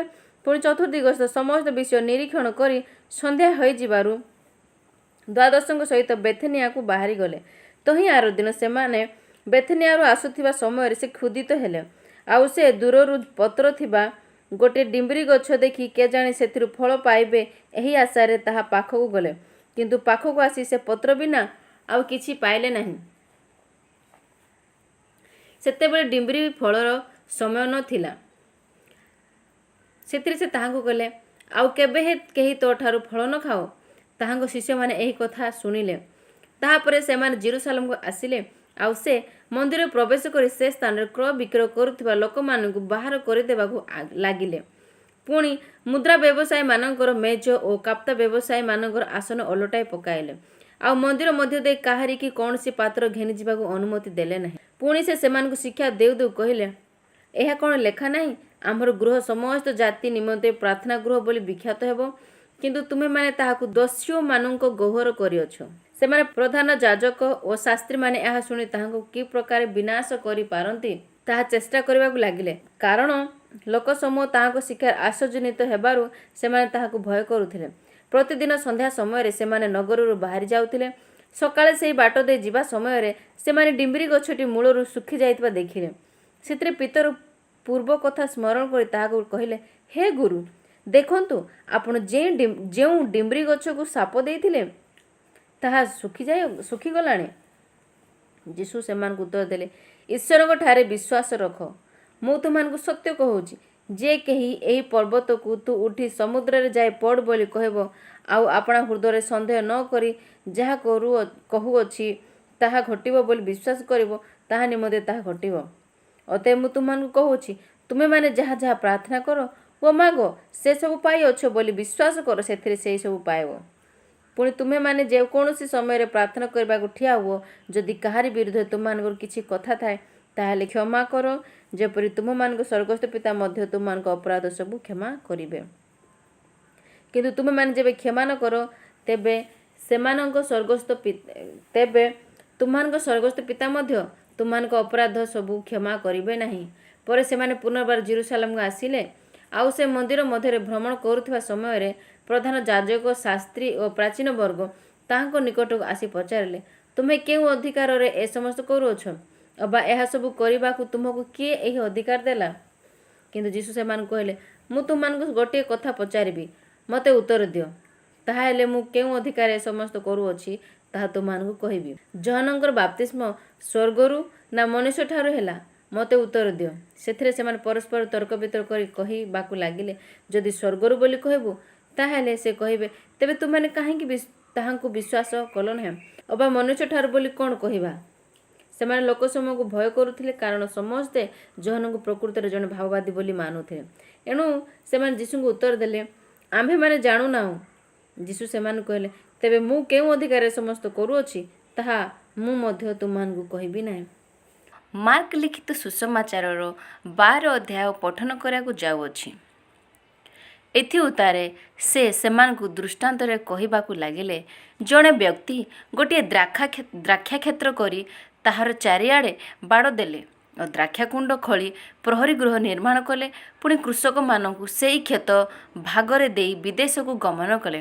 ପରେ କୃଷକମାନଙ୍କଠାରୁ ଦ୍ରାକ୍ଷାକ୍ଷେତ୍ରର ଫଳ ଭାଗ ପାଇବା ନିମନ୍ତେ ସେ ଜଣେ ଦାସଙ୍କୁ ଉପଯୁକ୍ତ ସମୟରେ ସେମାନଙ୍କ ନିକଟକୁ ପଠାଇଲେ। କିନ୍ତୁ ସେମାନେ ତାହାକୁ ଧରି ପ୍ରହାର କଲେ ଓ ଶୂନ୍ୟ ହସ୍ତରେ ଫେରାଇ ଦେଲେ।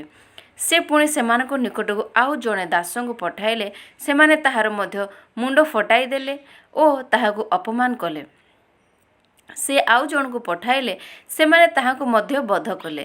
ସେଥିରେ ସେ ଆହୁରି ଅନେକଙ୍କୁ ପଠାଇଲେ ସେମାନଙ୍କ ମଧ୍ୟରୁ କେତେକଙ୍କୁ ସେମାନେ ପ୍ରହାର କଲେ ଓ କେତେକଙ୍କୁ ବଧ କଲେ। ତାଙ୍କ ନିକଟରେ ଜଣେ ମାତ୍ର ରହିଲେ, ସେ ତାଙ୍କ ପ୍ରିୟ ପୁତ୍ର। ମୋର ପୁଅକୁ ସେମାନେ ମାନ୍ୟ କରିବେ। ଏହା କହି ସେ ଅବଶେଷରେ ତାଙ୍କୁ ସେମାନଙ୍କ ନିକଟକୁ ପଠାଇଲେ। ମାତ୍ର ସେହି କୃଷକମାନେ ପରସ୍ପର କହିଲେ, ଏ ତ ଉତ୍ତରାଧିକାରୀ, ଆସ ଏହାକୁ ବଧ କରିବା, ତାହେଲେ ଅଧିକାର ଆମ୍ଭମାନଙ୍କର ହେବ। ସେଥିରେ ସେମାନେ ତାଙ୍କୁ ଧରି ବଧ କଲେ ଓ ଦ୍ରାକ୍ଷାକ୍ଷେତ୍ର ବାହାରେ ପକାଇଦେଲେ। ତେବେ ଦ୍ରାକ୍ଷାକ୍ଷେତ୍ର କର୍ତ୍ତା କ'ଣ କରିବେ? ସେ ଆସି କୃଷକମାନଙ୍କୁ ବିନାଶ କରିବେ ଓ ଅନ୍ୟମାନଙ୍କୁ ଦ୍ରାକ୍ଷାକ୍ଷେତ୍ର ଦେବେ। ତୁମେମାନେ କି ଧର୍ମଶାସ୍ତ୍ର ଏହି ବାକ୍ୟ ମଧ୍ୟ ପାଠ କରିନାହଁ? ଗୃହ ନିର୍ମାଣକାରୀମାନେ ଯେଉଁ ପ୍ରସ୍ତରକୁ ଅଗ୍ରାହ୍ୟ କଲେ, ତାହା କଣର ପ୍ରଧାନ ପ୍ରସ୍ତର ହେଲା? ପ୍ରଭୁଙ୍କ ଠାରୁ ଏହା ହେଲା, ଆଉ ତାହା ଆମମାନଙ୍କ ଦୃଷ୍ଟିରେ ଆଶ୍ଚର୍ଯ୍ୟଜନକ। ଏଥିରେ ସେମାନେ ତାହାଙ୍କୁ ଧରିବାକୁ ଚେଷ୍ଟା କଲେ, କିନ୍ତୁ ସେମାନେ ଲୋକସମୂହକୁ ଭୟ କଲେ, କାରଣ ସେ ସେହି ଦୃଷ୍ଟାନ୍ତ ସେମାନଙ୍କୁ ଲକ୍ଷ୍ୟ କରି କହିଥିଲେ ବୋଲି ସେମାନେ ବୁଝିଲେ, ଆଉ ସେମାନେ ତାହାଙ୍କୁ ପରିତ୍ୟାଗ କରି ଚାଲିଗଲେ। ପରେ ତାହାଙ୍କ କଥାରେ ଛିଦ୍ର ଧରିବା ନିମନ୍ତେ ସେମାନେ ଫାରୁସୀ ଓ ହେରୋଦୀୟମାନଙ୍କ ମଧ୍ୟରୁ କେତେକଙ୍କୁ ତାହାଙ୍କ ପାଖକୁ ପଠାଇଲେ। ସେମାନେ ଆସି ତାହାଙ୍କୁ କହିଲେ, ହେ ଗୁରୁ, ଆମ୍ଭେମାନେ ଜାଣୁ ଆପଣ ସତ୍ୟ ଓ କାହାରିକି ଭୟ କରନ୍ତି ନାହିଁ, କାରଣ ଆପଣ ମନୁଷ୍ୟର ମୁଖାପେକ୍ଷା କରନ୍ତି ନାହିଁ, ମାତ୍ର ସତ୍ୟ ରୂପେ ଈଶ୍ୱରଙ୍କ ମାର୍ଗ ଶିକ୍ଷା ଦିଅନ୍ତି। କାଏସରଙ୍କୁ କର ଦେବା ବିଧିସଙ୍ଗତ କି ନା, ଆମ୍ଭେମାନେ ଦେବା କି ନାହିଁ? କିନ୍ତୁ ସେମାନଙ୍କର କପଟତା ଜାଣି ସେମାନଙ୍କୁ କହିଲେ, କାହିଁକି ମୋତେ ପରୀକ୍ଷା କରୁଅଛ? ଗୋଟିଏ ଅଧୂଲି ମୋ ପାଖକୁ ଆଣ, ମୁଁ ତାହା ଦେଖେ। ତହିଁରେ ସେମାନେ ତାହା ଆଣିଲେ। ସେ ସେମାନଙ୍କୁ ପଚାରିଲେ, ଏହି ମୂର୍ତ୍ତି ଓ ନାମ କାହାର? ସେମାନେ ତାହାଙ୍କୁ କହିଲେ, କାଇସରଙ୍କର। ସେଥିରେ ଯୀଶୁ ସେମାନଙ୍କୁ କହିଲେ, କାଇସରଙ୍କ ଯାହା ତାହା କାଇସରଙ୍କୁ ଦିଅ, ପୁଣି ଈଶ୍ୱରଙ୍କ ଯାହା ତାହା ଈଶ୍ୱରଙ୍କୁ ଦିଅ। ତହିଁରେ ସେମାନେ ତାହାଙ୍କ କଥାରେ ଅତ୍ୟନ୍ତ ଚମତ୍କୃତ ହେଲେ। ଏଥିଉତ୍ତାରେ ପୁନରୁତ୍ଥାନ ନାସ୍ତି କରୁଥିବା ସାଧୁକୀମାନେ ତାହାଙ୍କ ନିକଟକୁ ଆସି ପଚାରିବାକୁ ଲାଗିଲେ, ହେ ଗୁରୁ, ମୋଶା ଆମ୍ଭମାନଙ୍କ ନିମନ୍ତେ ଲେଖିଅଛନ୍ତି ଯେ, ଯଦି କୌଣସି ଲୋକର ଭାଇ ମରେ ଆଉ ତାହାର ଭାର୍ଯ୍ୟା ଜୀବିତା ଥାଏ, ପୁଣି ତାହାର କୌଣସି ସନ୍ତାନ ନ ଥାଏ, ତାହେଲେ ତାହାର ଭାଇ ତାହାର ଭାର୍ଯ୍ୟାକୁ ଗ୍ରହଣ କରି ଆପଣା ଭାଇ ନିମନ୍ତେ ବଂଶ ଉତ୍ପନ୍ନ କରିବେ। ଦେଖନ୍ତୁ, 7 ଭାଇ ଥିଲେ। ପ୍ରଥମଟି ଗୋଟିଏ ସ୍ତ୍ରୀକି ବିବାହ କଲା ଓ ନିଃସନ୍ତାନ ହୋଇ ମଲା। ପରେ ଦ୍ୱିତୀୟଟି ତାହାକୁ ଗ୍ରହଣ କରି ନିଃସନ୍ତାନ ହୋଇ ମଲା। ତୃତୀୟଟି ସେହି ପ୍ରକାର କଲା। ଆଉ 7 ଜଣ ଯାକ ନିଃସନ୍ତାନ ହୋଇ ମଲେ। ସମସ୍ତଙ୍କ ଶେଷରେ ସେହି ସ୍ତ୍ରୀ ମଧ୍ୟ ମଲା। ପୁନରୁତ୍ଥାନ ସମୟରେ ଯେତେବେଳେ ସେମାନେ ଉଠିବେ, ସେତେବେଳେ ସେମାନଙ୍କ ମଧ୍ୟରୁ ସେ କାହାର ସ୍ତ୍ରୀ ହେବ? 7 ଜଣ ତ ତାହାଙ୍କୁ ବିବାହ କରିଥିଲେ। ଯୀଶୁ ସେମାନଙ୍କୁ କହିଲେ, ଧର୍ମଶାସ୍ତ୍ର ପୁଣି ଈଶ୍ୱରଙ୍କ ଶକ୍ତି ମଧ୍ୟ ନ ଜାଣିବା କି ତୁମମାନଙ୍କର ଭ୍ରାନ୍ତିର କାରଣ ନୁହେଁ? ଯେଣୁ ମୃତମାନଙ୍କ ମଧ୍ୟରୁ ପୁନରୁତ୍ଥାନ ହେଲା ଉତ୍ତାରେ ଲୋକେ ବିବାହ କରନ୍ତି ନାହିଁ କିମ୍ବା ବିବାହିତ ହୁଅନ୍ତି ନାହିଁ, କିନ୍ତୁ ସ୍ୱର୍ଗସ୍ଥ ଦୂତମାନଙ୍କ ପରି ରୁହନ୍ତି। ମାତ୍ର ମୃତମାନେ ଯେ ଉତ୍ଥିତ ହୁଅନ୍ତି, ସେ ସମ୍ବନ୍ଧରେ ତୁମମାନେ କି ମୋଶେଙ୍କ ଶାସ୍ତ୍ରରେ ବୁଦାର ବୃତ୍ତାନ୍ତରେ ପାଠ କରିନାହ ଯେ, ଈଶ୍ୱର କିପରି ତାହାଙ୍କୁ କହିଲେ, ଆମ୍ଭେ ଅବ୍ରାହମଙ୍କ ଈଶ୍ୱର, ଇସାକଙ୍କ ଈଶ୍ୱର ଓ ଯାକୋବଙ୍କ ଈଶ୍ୱର। ସେ ମୃତମାନଙ୍କର ଈଶ୍ୱର ନୁହନ୍ତି, ମାତ୍ର ଜୀବିତମାନଙ୍କର। ତୁମେମାନେ ବଡ଼ ଭ୍ରାନ୍ତ ହେଉଛ। ସେତେବେଳେ ଶାସ୍ତ୍ରୀମାନଙ୍କ ମଧ୍ୟରୁ ଜଣେ ପାଖକୁ ଆସି ସେମାନଙ୍କର ବାଦାନବାଦ ଶୁଣି ଓ ସେ ଯେ ସେମାନଙ୍କ ଯଥାର୍ଥ ଉତ୍ତର ଦେଉଅଛନ୍ତି ଏହା ଜାଣି ତାହାଙ୍କୁ ପଚାରିଲେ, ସମସ୍ତ ଆଜ୍ଞା ମଧ୍ୟରେ କି ପ୍ରକାର ଆଜ୍ଞା ପ୍ରଧାନ? ଯୀଶୁ ଉତ୍ତର ଦେଲେ, ପ୍ରଧାନ ଆଜ୍ଞା ଏହି, ହେ ଇସ୍ରାଏଲ, ଶୁଣ, ପ୍ରଭୁ ଆମମାନଙ୍କ ଈଶ୍ୱର ଏକମାତ୍ର ପ୍ରଭୁ ଅଟନ୍ତି। ଆଉ ତୁମେ ଆପଣା ସମସ୍ତ ଅନ୍ତଃକରଣ, ସମସ୍ତ ପ୍ରାଣ, ସମସ୍ତ ମନ ଓ ସମସ୍ତ ଶକ୍ତି ଦେଇ ପ୍ରଭୁ ଆପଣା ଈଶ୍ୱରଙ୍କୁ ପ୍ରେମ କର। ଦ୍ୱିତୀୟଟି ଏହି, ତୁମେ ଆପଣା ପ୍ରତିବାସୀକୁ ଆତ୍ମତୁଲ୍ୟ ପ୍ରେମ କର। ଏହି ଆଜ୍ଞାଗୁଡ଼ିକ ଅପେକ୍ଷା ଆଉ କୌଣସି ଶ୍ରେଷ୍ଠତର ଆଜ୍ଞା ନାହିଁ। ସେଥିରେ ସେହି ଶାସ୍ତ୍ରୀ ତାହାଙ୍କୁ କହିଲେ, ହେ ଗୁରୁ, ତାହା ସତ୍ୟ। ସେ ଯେ ଏକ ଓ ତାହାଙ୍କ ବିନା ଆଉ କେହି ନାହିଁ, ଏହା ଆପଣ ଯଥାର୍ଥ କହିଅଛନ୍ତି। ପୁଣି ସମସ୍ତ ଅନ୍ତଃକରଣ, ସମସ୍ତ ବୁଦ୍ଧି ଓ ସମସ୍ତ ଶକ୍ତି ଦେଇ ତାହାଙ୍କୁ ପ୍ରେମ କରିବା ଏବଂ ପ୍ରତିବାସୀ କି ଆତ୍ମତୁଲ୍ୟ ପ୍ରେମ କରିବା ସମସ୍ତ ହୋମ ଓ ବଳିଦାନ ଅପେକ୍ଷା ଗୁରୁତର। ସେ ବୃଦ୍ଧି ସହିତ ଉତ୍ତର ଦେଇଅଛନ୍ତି ଦେଖି ଯୀଶୁ ତାହାଙ୍କୁ କହିଲେ, ଈଶ୍ୱରଙ୍କ ରାଜ୍ୟଠାରୁ ତୁମେ ଦୂରବର୍ତ୍ତୀ ନୁହଁ। ଏଥିଉତ୍ତାରେ କେହି ତାଙ୍କୁ ଆଉ କୌଣସି ପ୍ରଶ୍ନ ପଚାରିବାକୁ ସାହସ କଲେ ନାହିଁ। କିନ୍ତୁ ଯୀଶୁ ମନ୍ଦିର ଶିକ୍ଷା ଦେଉଥିବା ସମୟରେ ଉତ୍ତର ଦେଲେ, ଖ୍ରୀଷ୍ଟ ଯେ ଦାଉଦଙ୍କ ସନ୍ତାନ, ଏହା ଶାସ୍ତ୍ରୀମାନେ କିପରି କହନ୍ତି? ସ୍ୱୟଂ ଦାଉଦ ପବିତ୍ର ଆତ୍ମାଙ୍କ ଦ୍ୱାରା ଆବିଷ୍ଟ ହୋଇ କହିଥିଲେ, ପ୍ରଭୁ ମୋର ପ୍ରଭୁଙ୍କୁ କହିଲେ, ଆମ୍ଭେ ଯେ ପର୍ଯ୍ୟନ୍ତ ତୁମ ଶତ୍ରୁମାନଙ୍କୁ ତୁମ ପାଦ ତଳେ ରଖିନାହୁଁ ସେ ପର୍ଯ୍ୟନ୍ତ ଆମର ଦକ୍ଷିଣରେ ବସିଥାଉ। ସ୍ୱୟଂ ଦାଉଦ ତାହାଙ୍କୁ ପ୍ରଭୁ ବୋଲି କହନ୍ତି। ତେବେ ସେ କି ପ୍ରକାର ତାହାଙ୍କ ସନ୍ତାନ? ସର୍ବସାଧାରଣ ଲୋକେ ଆନନ୍ଦରେ ତାହାଙ୍କ କଥା ଶୁଣୁଥିଲେ। ପୁନଃ ସେ ଆପଣା ଶିକ୍ଷା ମଧ୍ୟରେ କହିଲେ, ଶାସ୍ତ୍ରୀମାନଙ୍କ ଠାରୁ ସାବଧାନ। ସେମାନେ ଦୀର୍ଘ ବସନ ପରିଧାନ କରି ଭ୍ରମଣ କରିବାକୁ, ପୁଣି ହାଟ ବଜାର ନମସ୍କାର, ସମାଜଗୃହରେ ପ୍ରଧାନ ଆସନ ଓ ଭୋଜିରେ ପ୍ରଧାନ ସ୍ଥାନ ଗ୍ରହଣ କରିବାକୁ ଭଲ ପାଆନ୍ତି। ସେମାନେ ବିଧବାମାନଙ୍କ ଗୃହ ସବୁ ଗ୍ରାସ କରନ୍ତି ଓ ଛଳନା କରି ଦୀର୍ଘ ପ୍ରାର୍ଥନା କରନ୍ତି। ସେମାନେ ଗୁରୁତର ଦଣ୍ଡ ପାଇବେ। ପରେ ସେ ଭଣ୍ଡାର ସମ୍ମୁଖରେ ବସି ଲୋକ ସମୂହ କିପରି ସେଥିରେ ପଇସା ପକାଉଅଛନ୍ତି ତାହା ଦେଖୁଥିଲେ। ସେତେବେଳେ ଅନେକ ଧନୀ ଲୋକ ସେଥିରେ ବେଶୀ ପକାଇଲେ। ଆଉ ଜଣେ ଦରିଦ୍ର ବିଧବା ଆସି 1 ପାହୁଲା ମୂଲ୍ୟରୁ 2 କ୍ଷୁଦ୍ର ମୁଦ୍ରା ସେଥିରେ ପକାଇଲେ। ତହିଁରେ ଯୀଶୁ ଆପଣ ଶିଷ୍ୟଙ୍କୁ ନିକଟକୁ ଡାକି କହିଲେ, ମୁଁ ତୁମମାନଙ୍କୁ ସତ୍ୟ କହୁଛି, ଭଣ୍ଡାରରେ ମୁଦ୍ରା ପକାଉଥିବା ସମସ୍ତ ଲୋକଙ୍କ ଅପେକ୍ଷା ଏହି ଦରିଦ୍ର ବିଧବା ଅଧିକ ପକାଇଛି। କାରଣ ସମସ୍ତେ ଆପଣ ଅତିରିକ୍ତ ଧନରୁ କିଛି କିଛି ପକାଇଲେ, କିନ୍ତୁ ଏ ଆପଣାର ଅନାଟନ ଅବସ୍ଥାରେ ପ୍ରାଣ ବଞ୍ଚାଇବା ନିମନ୍ତେ ତାହାର ଯାହା କିଛି ଥିଲା ସେହି ସବୁ ପକାଇଲା। ମାର୍କ ଲିଖିତ ସୁସମାଚାରର 13 ଅଧ୍ୟାୟ ପଠନ କରିବାକୁ ଯାଉଅଛି। ସେ ମନ୍ଦିରରୁ ବାହାରି ଯାଉଥିବା ସମୟରେ ତାହାଙ୍କ ଶିଷ୍ୟମାନଙ୍କ ମଧ୍ୟରୁ ଜଣେ ତାହାଙ୍କୁ କହିଲେ, ହେ ଗୁରୁ, ଦେଖନ୍ତୁ କିପରି ପ୍ରସ୍ତର ଓ କିପରି ପ୍ରାସାଦ। ସେଥିରେ ଯୀଶୁ ତାଙ୍କୁ କହିଲେ, ତୁମେ କ'ଣ ଏହି ସମସ୍ତ ବୃହତ୍ ପ୍ରାସାଦ ଦେଖୁଅଛ? ଏକ ପ୍ରସ୍ତର ଅନ୍ୟ ପ୍ରସ୍ତର ଉପରେ ରହିବ ନାହିଁ, ସମସ୍ତ ଭୂମିସାତ ହେବ। ପରେ ସେ ଜିତ ପର୍ବତ ଉପରେ ମନ୍ଦିର ସମ୍ମୁଖରେ ବସନ୍ତେ ପିତର, ଯାକୋବ, ଜହନ ଓ ଆନ୍ଦ୍ରିୟ ତାହାଙ୍କୁ ଗୋପନରେ ପଚାରିବାକୁ ଲାଗିଲେ, ଏସବୁ କେବେ ଘଟିବ? ପୁଣି ଯେଉଁ ସମୟରେ ଏହିସବୁ ସଫଳ ହେବା ସନ୍ନିକଟ ହେବ, ସେ ସମୟରେ ଲକ୍ଷଣ କ'ଣ ତାହା ଆମମାନଙ୍କୁ କୁହନ୍ତୁ। ସେଥିରେ ଯୀଶୁ ସେମାନଙ୍କୁ କହିବାକୁ ଲାଗିଲେ, ସାବଧାନ, କେହି ଯେପରି ତୁମମାନଙ୍କୁ ଭ୍ରାନ୍ତ ନ କରେ। ଅନେକ ମୋ ନାମରେ ଆସି ମୁଁ ସେ ବୋଲି କହି ଅନେକଙ୍କୁ ଭ୍ରାନ୍ତ କରିବେ।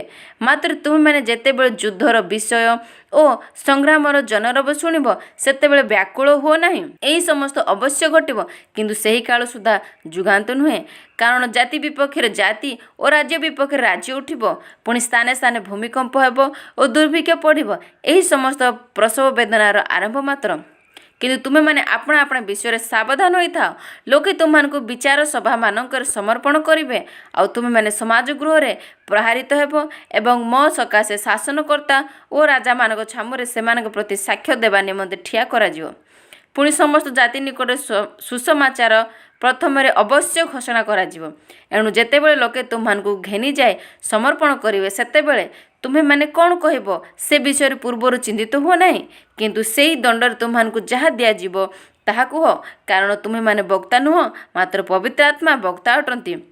ଭ୍ରାତା ଭ୍ରାତାକୁ ଓ ପିତା ପୁତ୍ରକୁ ମୃତ୍ୟୁ ଭୋଗ କରିବା ନିମନ୍ତେ ସମର୍ପଣ କରିବେ। ପୁଣି ସନ୍ତାନମାନେ ପିତାମାତାଙ୍କ ବିରୁଦ୍ଧରେ ଉଠି ସେମାନଙ୍କୁ ବଧ କରିବେ। ଆଉ ମୋହର ନାମ ସକାଶେ ତୁମେମାନେ ସମସ୍ତଙ୍କ ଦ୍ୱାରା ଘୃଣିତ ହେବ। ମାତ୍ର ଯେ ଶେଷ ପର୍ଯ୍ୟନ୍ତ ଧୈର୍ଯ୍ୟ ଧରି ରହିବ, ସେ ପରିତ୍ରାଣ ପାଇବ।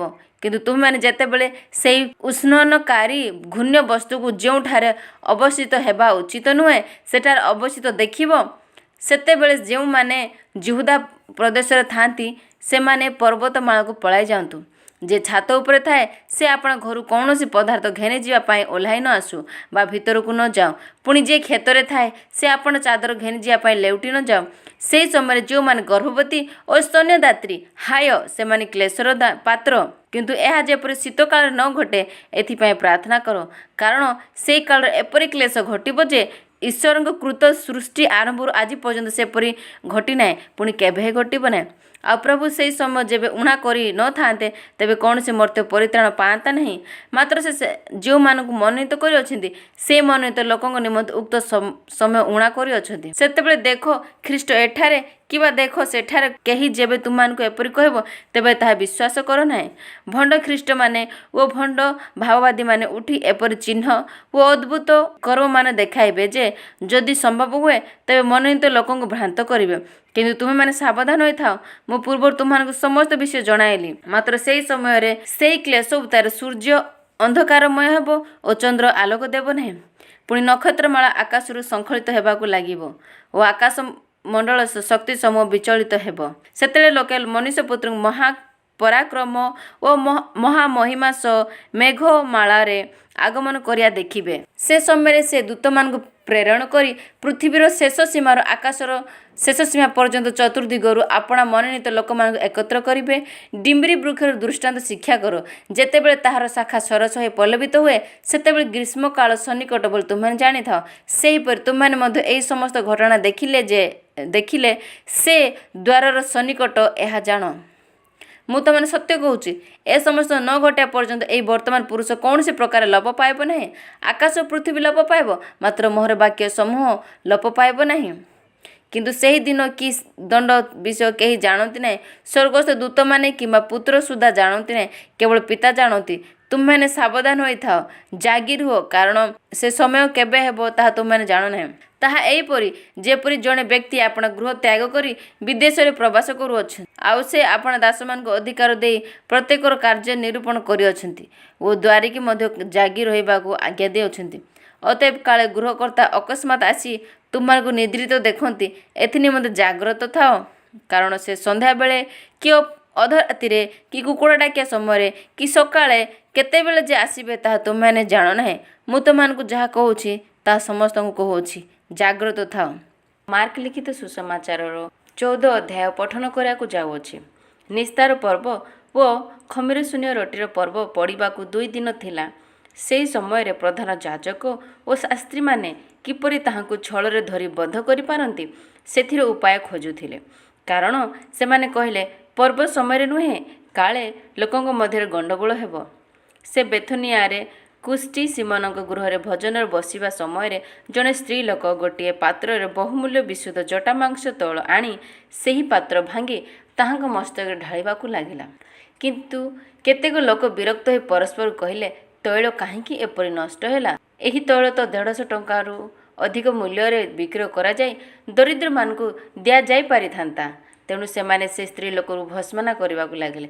କିନ୍ତୁ ଯୀଶୁ କହିଲେ, ତାହାକୁ ଛାଡ଼ିଦିଅ, କାହିଁକି ତାହାକୁ କଷ୍ଟ ଦେଉଛ? ସେ ମୋ ପ୍ରତି ଉତ୍ତମ କର୍ମ କରିଅଛି। କାରଣ ଦରିଦ୍ରମାନେ ତ ସର୍ବଦା ତୁମମାନଙ୍କ ନିକଟରେ ଅଛନ୍ତି, ଆଉ ତୁମମାନଙ୍କର ଯେତେବେଳେ ଇଚ୍ଛା ସେତେବେଳେ ସେମାନଙ୍କର ଉପକାର କରିପାର, ମାତ୍ର ମୁଁ ସର୍ବଦା ତୁମମାନଙ୍କ ନିକଟରେ ନଥିବି। ତାହାର ଯାହା ସାଧ୍ୟ ତାହା ସେ କରିଅଛି। ସେ ସମାଧି ନିମନ୍ତେ ମୋହର ଶରୀରକୁ ପୂର୍ବରୁ ତୈଳରେ ଅଭିଷିକ୍ତ କରିଅଛି। ମୁଁ ତୁମମାନଙ୍କୁ ସତ୍ୟ କହୁଛି, ସମସ୍ତ ଜଗତର ଯେକୌଣସି ସ୍ଥାନରେ ସୁସମାଚାର ଘୋଷଣା କରାଯିବ, ସେ ସ୍ଥାନରେ ଏ ସ୍ତ୍ରୀ ଲୋକର ସ୍ମରଣାର୍ଥେ ତାହାର ଏହି କର୍ମର କଥା ମଧ୍ୟ କୁହାଯିବ। ସେଥିରେ 12ଙ୍କ ମଧ୍ୟରୁ ଇସ୍କରିୟୋତ ଯିହୁଦା ନାମକ ଜଣେ ତାହାଙ୍କୁ ପ୍ରଧାନ ଯାଜକମାନଙ୍କ ହସ୍ତରେ ସମର୍ପଣ କରିବା ନିମନ୍ତେ ସେମାନଙ୍କ ନିକଟକୁ ଗଲା।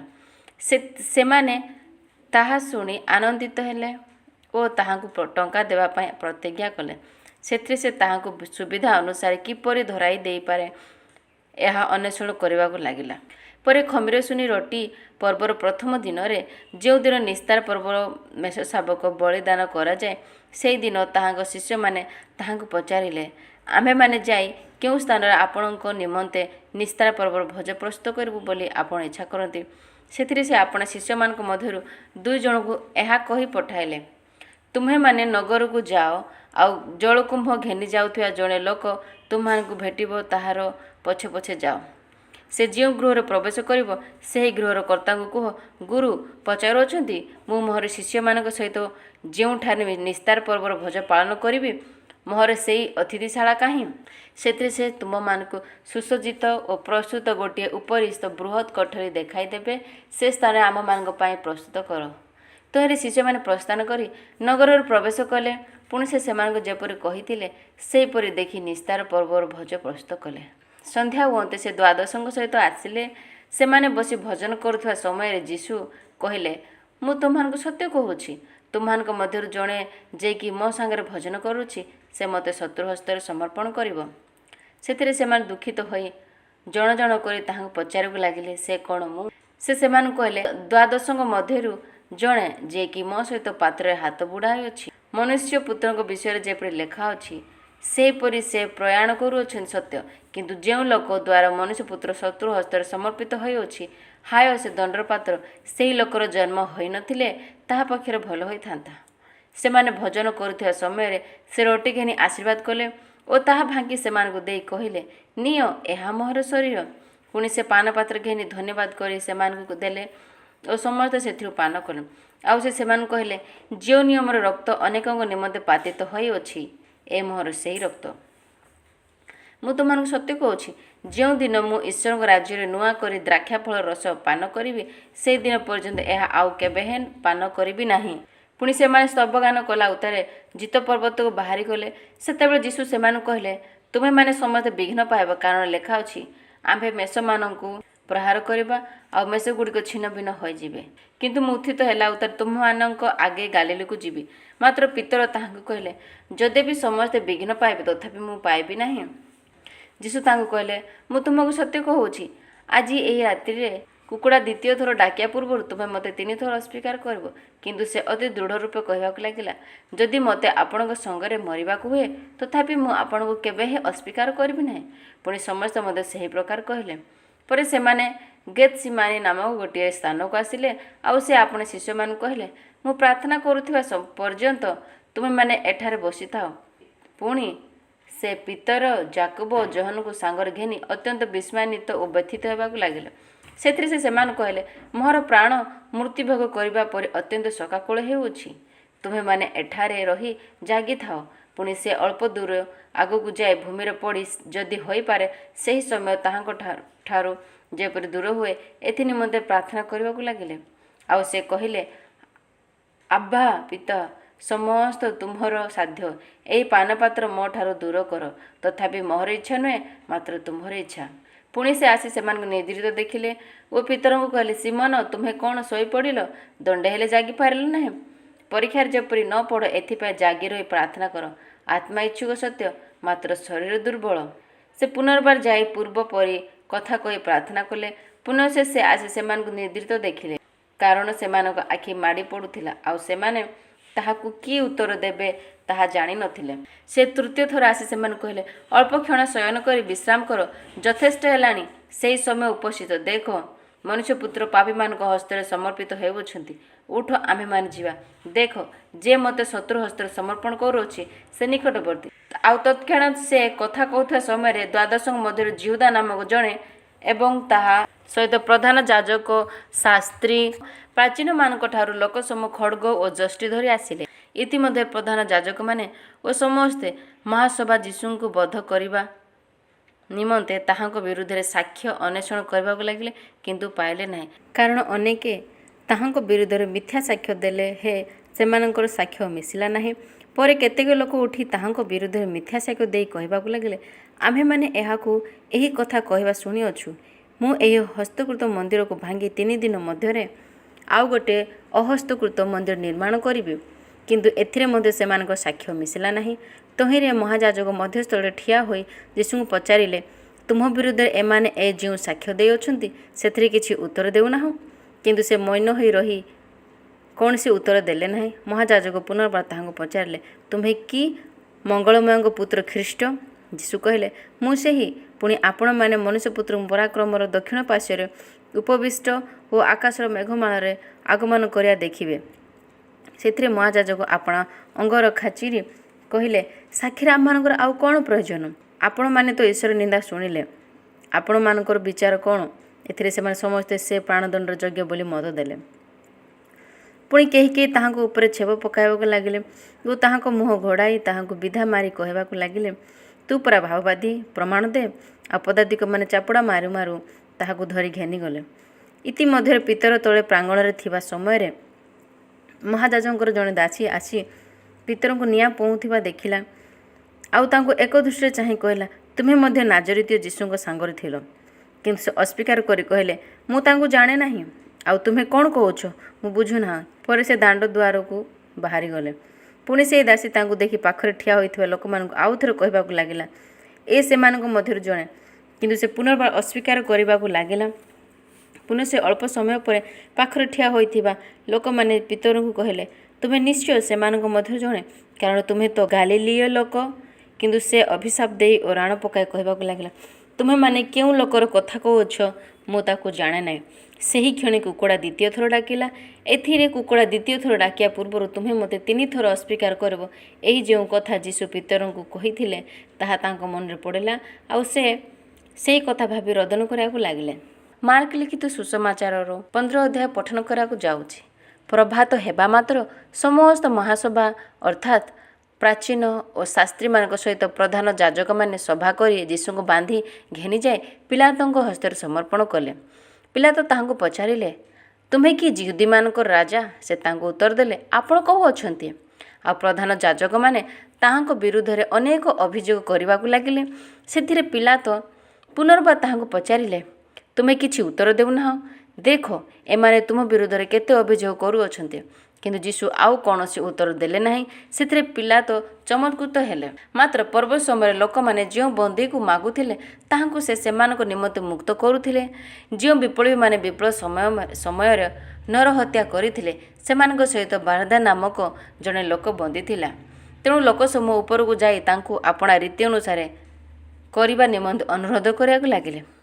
ସେଥିରେ ପିଲାତ ସେମାନଙ୍କୁ ଉତ୍ତର ଦେଲେ, ତୁମ୍ଭେମାନେ କ'ଣ ଇଚ୍ଛା କରୁଅଛ? ଆମ୍ଭେ କ'ଣ ତୁମ୍ଭମାନଙ୍କ ନିମନ୍ତେ ଯିହୁଦୀମାନଙ୍କ ରାଜାଙ୍କୁ ମୁକ୍ତ କରିଦେବା? କାରଣ ପ୍ରଧାନ ଯାଜକମାନେ ଯେ ଈର୍ଷାରେ ତାହାଙ୍କୁ ସମର୍ପଣ କରିଥିଲେ ତାହା ସେ ବୁଝିଲେ। ମାତ୍ର ସେ ଯେପରି ସେମାନଙ୍କ ନିମନ୍ତେ ବରଞ୍ଚ ବାରଦାକୁ ମୁକ୍ତ କରନ୍ତି, ସେଥିପାଇଁ ପ୍ରଧାନ ଯାଜକମାନେ ଲୋକସମୂହକୁ ମତାଇଲେ। କିନ୍ତୁ ପିଲାତ ପୁନର୍ବାର ସେମାନଙ୍କୁ ଉତ୍ତର ଦେଲେ, ତେବେ ଯାହାକୁ ତୁମେମାନେ ଯିହୁଦୀମାନଙ୍କ ରାଜା ବୋଲି କହୁଅଛ ତାହା ପ୍ରତି ଆମ୍ଭେ କ'ଣ କରିବା? ସେମାନେ ପୁଣି ଚିତ୍କାର କଲେ, ତାହାଙ୍କୁ କ୍ରୁଶରେ ଚଢ଼ାଅ। ସେଥିରେ ପିଲାତ ସେମାନଙ୍କୁ ପଚାରିଲେ, କାହିଁକି? ସେ କି ଦୋଷ କରିଅଛି? କିନ୍ତୁ ସେମାନେ ଅତ୍ୟନ୍ତ ଚିତ୍କାର କଲେ, ତାହାଙ୍କୁ କ୍ରୁଶରେ ଚଢ଼ାଅ। ଏଣୁ ପିଲାତ ଲୋକସମୂହକୁ ସନ୍ତୁଷ୍ଟ କରିବାକୁ ଇଚ୍ଛା କରି ସେମାନଙ୍କ ନିମନ୍ତେ ବାରଦାକୁ ମୁକ୍ତ କଲେ। ପୁଣି ଯୀଶୁଙ୍କୁ କରଡ଼ା ପ୍ରହାର କରାଇ କ୍ରୁଶରେ ଚଢ଼ାଇବା ନିମନ୍ତେ ସମର୍ପଣ କଲେ। ସେଥିରେ ସୈନ୍ୟମାନେ ତାହାଙ୍କୁ ପ୍ରାଙ୍ଗଣରେ ଅର୍ଥାତ୍ ପ୍ରାସାଦ ଭିତରକୁ ଘେନିଯାଇ ସମସ୍ତ ସୈନ୍ୟଦଳକୁ ଡାକି ଏକତ୍ର କଲେ। ସେମାନେ ତାହାଙ୍କୁ କୃଷ୍ଣଲୋହିତ ବର୍ଣ୍ଣର ବସ୍ତ୍ର ପିନ୍ଧାଇଲେ ଓ କଣ୍ଟାର ମୁକୁଟ ବନାଇ ତାହାଙ୍କ ମସ୍ତକରେ ଦେଲେ।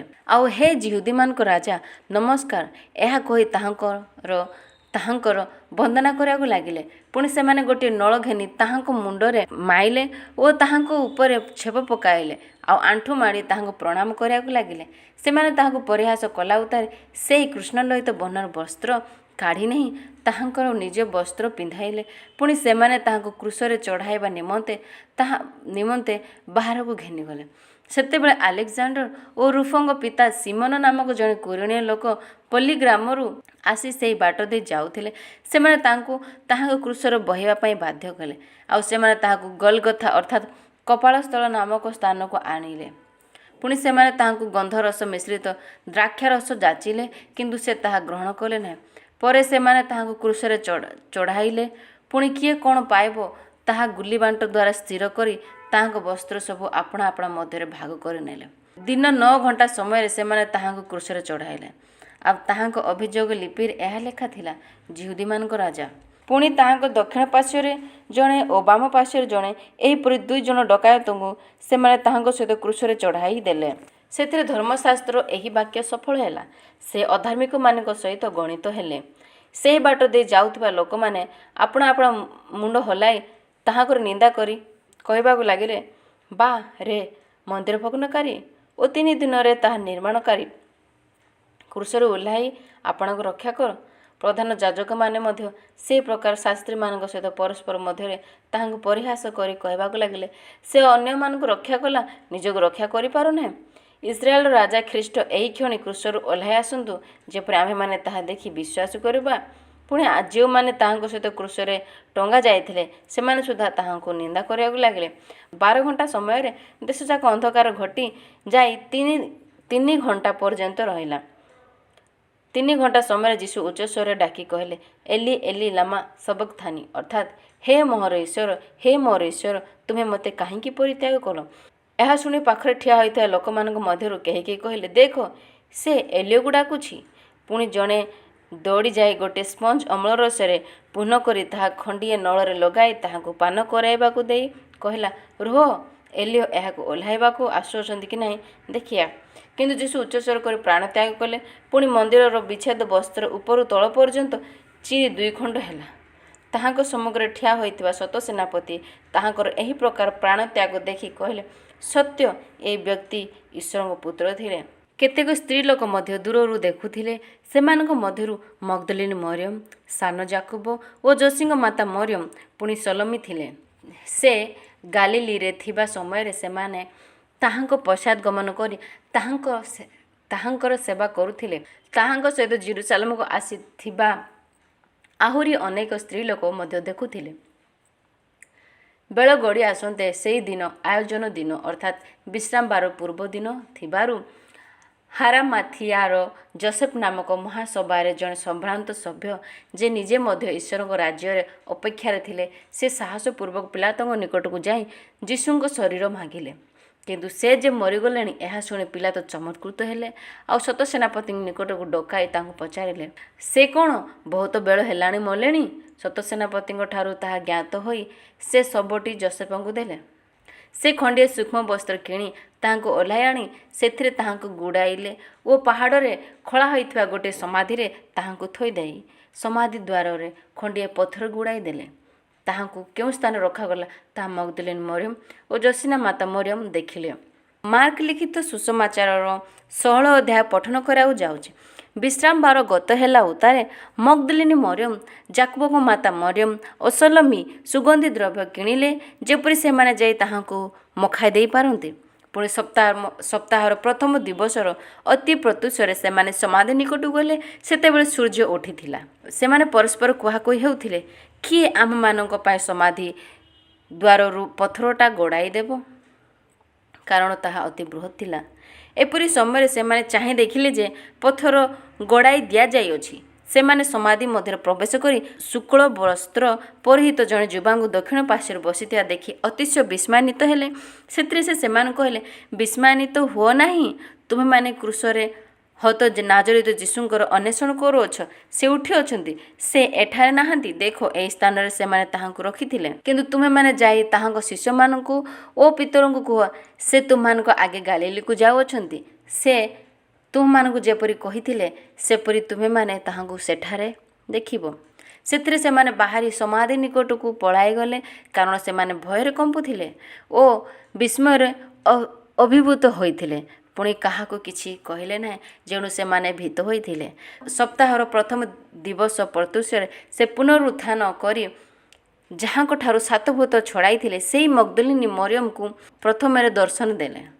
ସେ ଯାଇ ଯେଉଁମାନେ ତାହାଙ୍କ ସଙ୍ଗେ ହୋଇଥିଲେ ସେମାନଙ୍କୁ ସମ୍ବାଦ ଦେଇ ସେମାନେ ଶୋକ ଓ ରୋଦନ କରୁଥିଲେ।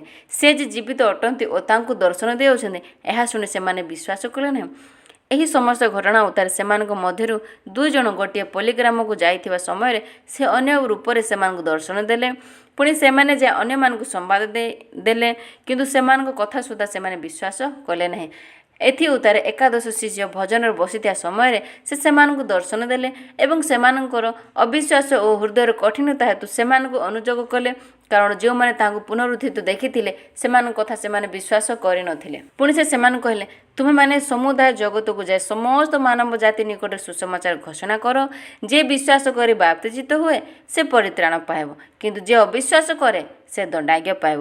ଆଉ ବିଶ୍ୱାସୀମାନଙ୍କର ଏହିସବୁ ଚିହ୍ନ ଅନୁବର୍ତ୍ତୀ ହେବ। ସେମାନେ ମୋ ନାମରେ ଭୂତ ଛଡ଼ାଇବେ, ନୂତନ ଭାଷାରେ କଥା କହିବେ, ହସ୍ତରେ ସର୍ପ ଧରିବେ, ପୁଣି ପ୍ରାଣନାଶକ କୌଣସି ପଦାର୍ଥ ପାନ କଲେ ସେମାନଙ୍କର କିଛି କ୍ଷତି ହେବ ନାହିଁ। ସେମାନେ ପୀଡ଼ିତମାନଙ୍କ ଉପରେ ହସ୍ତ ଥୋଇଲେ ସେମାନେ ସୁସ୍ଥ ହେବେ। ଏହି ରୂପେ ପ୍ରଭୁ ଯୀଶୁ ସେମାନଙ୍କୁ କଥା କହିବା ପରେ ସ୍ୱର୍ଗରେ ଗୃହୀତ ହୋଇ ଈଶ୍ୱରଙ୍କ ଦକ୍ଷିଣ ପାର୍ଶ୍ୱରେ ବସିଲେ। କିନ୍ତୁ